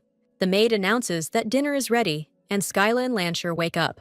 The guy invites her to eat with them, but she refuses, saying that she needs to go home. The young man asks hopefully if he will be able to see her tomorrow, but she does not know. Lancher smiles and says he will wait for her message. Skyla leaves, thinking he was just trying to convince her. Count Deern says with relief that he is glad that everything went smoothly. Skyla thinks with a cold expression that Lord Lancher seems to be truly attached to her. Ketnip says with a smile that if she hadn't succeeded, he was going to put the young master to sleep with magic again. The girl asks suspiciously if he has anything else he wants to ask. The Count asks the name of the childhood friend he was talking about. The guy says, embarrassed, that he didn't expect such a question. He sadly recalls that he hasn't spoken her name for a long time. The Count says tenderly that her name was Bliss. Skyla says she doesn't have the luxury of thinking about things like rudeness and will continue to do so. The heroine asks him what he thinks her lover should have done to save her. Count Deern says with a grin that diplomacy is definitely not her thing. Skyla reiterates with determination that she doesn't have the luxury of thinking about it. Count Deern sadly says that his friend also could not control her feelings. He recalls how his girlfriend died a few days later. The Count says with a smile that she eventually stopped expressing any emotions. The girl became just like a doll. Skyla asks anxiously what happened to her. The heroine thinks with horror about what feeling destroyed her. The Count says with understanding that he knows what she is thinking about now.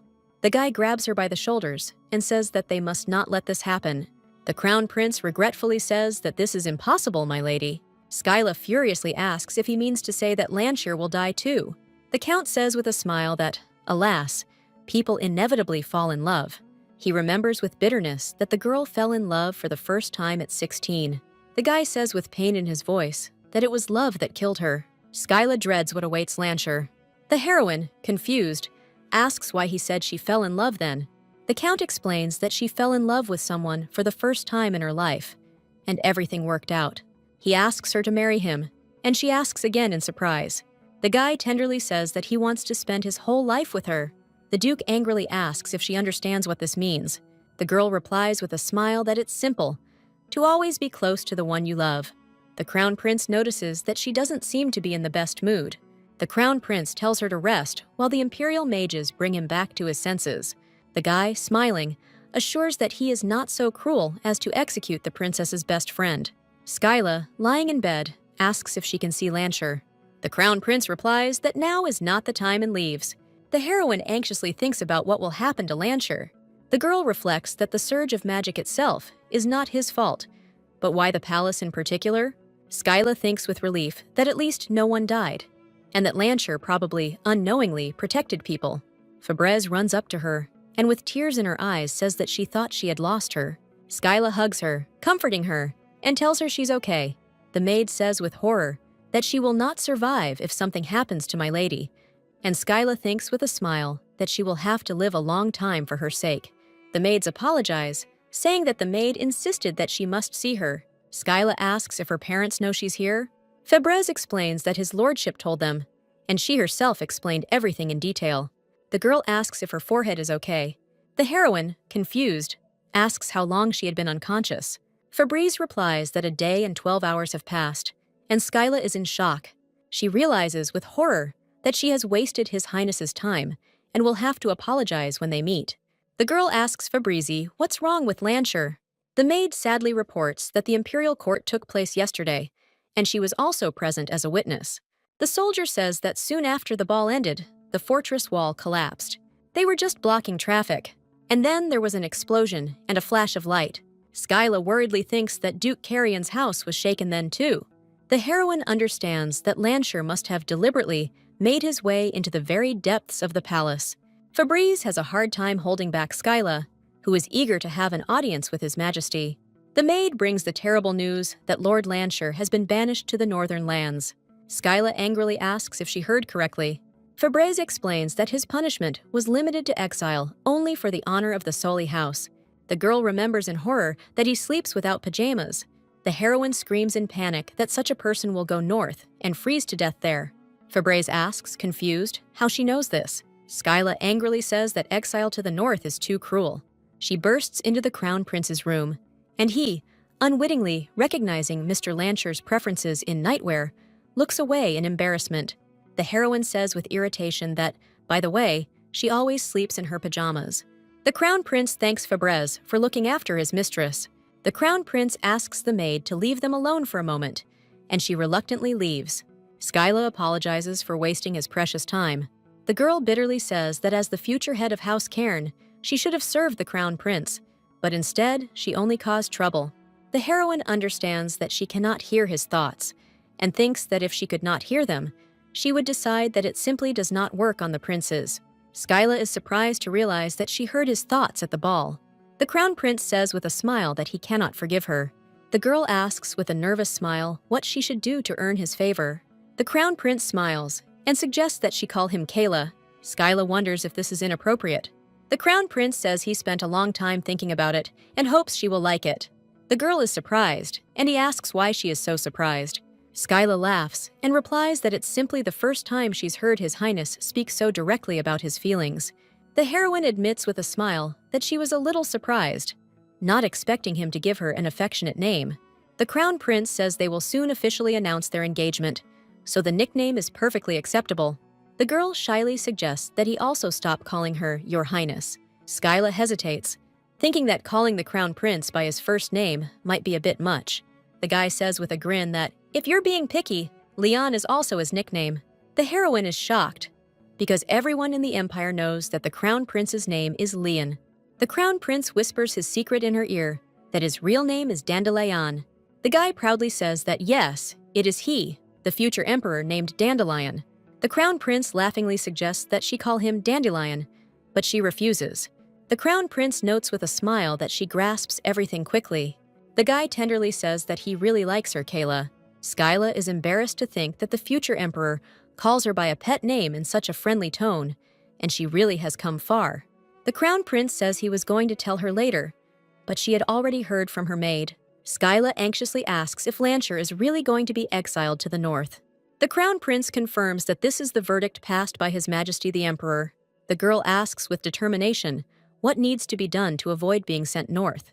The Crown Prince notes with surprise that he expected her to simply ask not to exile him, but she decided not to push thoughtlessly.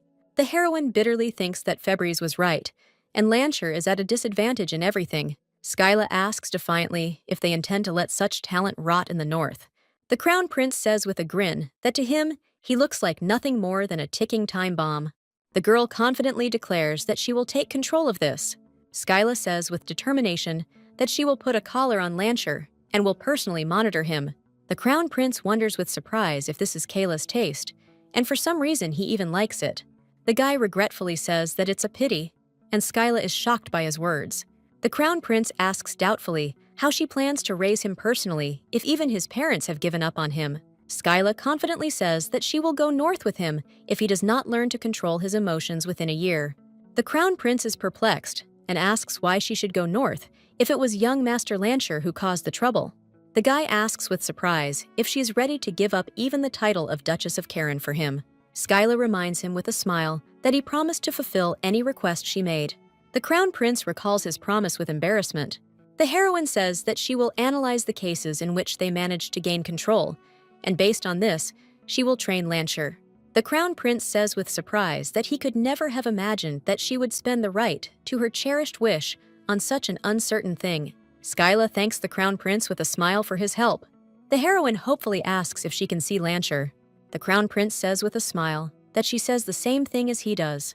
The guy explains that after they made sure he was awake, they removed his guard and he asked to see her. The Crown Prince asks her, with a hint of jealousy, if she thinks she's being too close to Lancher. Skyla replies with irritation that there is nothing like that between her and Lancher. The girl confidently says that this also has nothing to do with the Crown Prince. The Crown Prince agrees with a smile that yes, that is how it was. In the carriage, the coachman asks if they are going to the house of the Duke of Karen. Skyla replies that no, they are going to Duke Solly's house, and Fabrizi says that she is expected there. The maid anxiously reports that all the servants are very worried about her and asks to give her at least 10 minutes. The heroine promises with a smile that she will just take one look at Lancher and immediately go.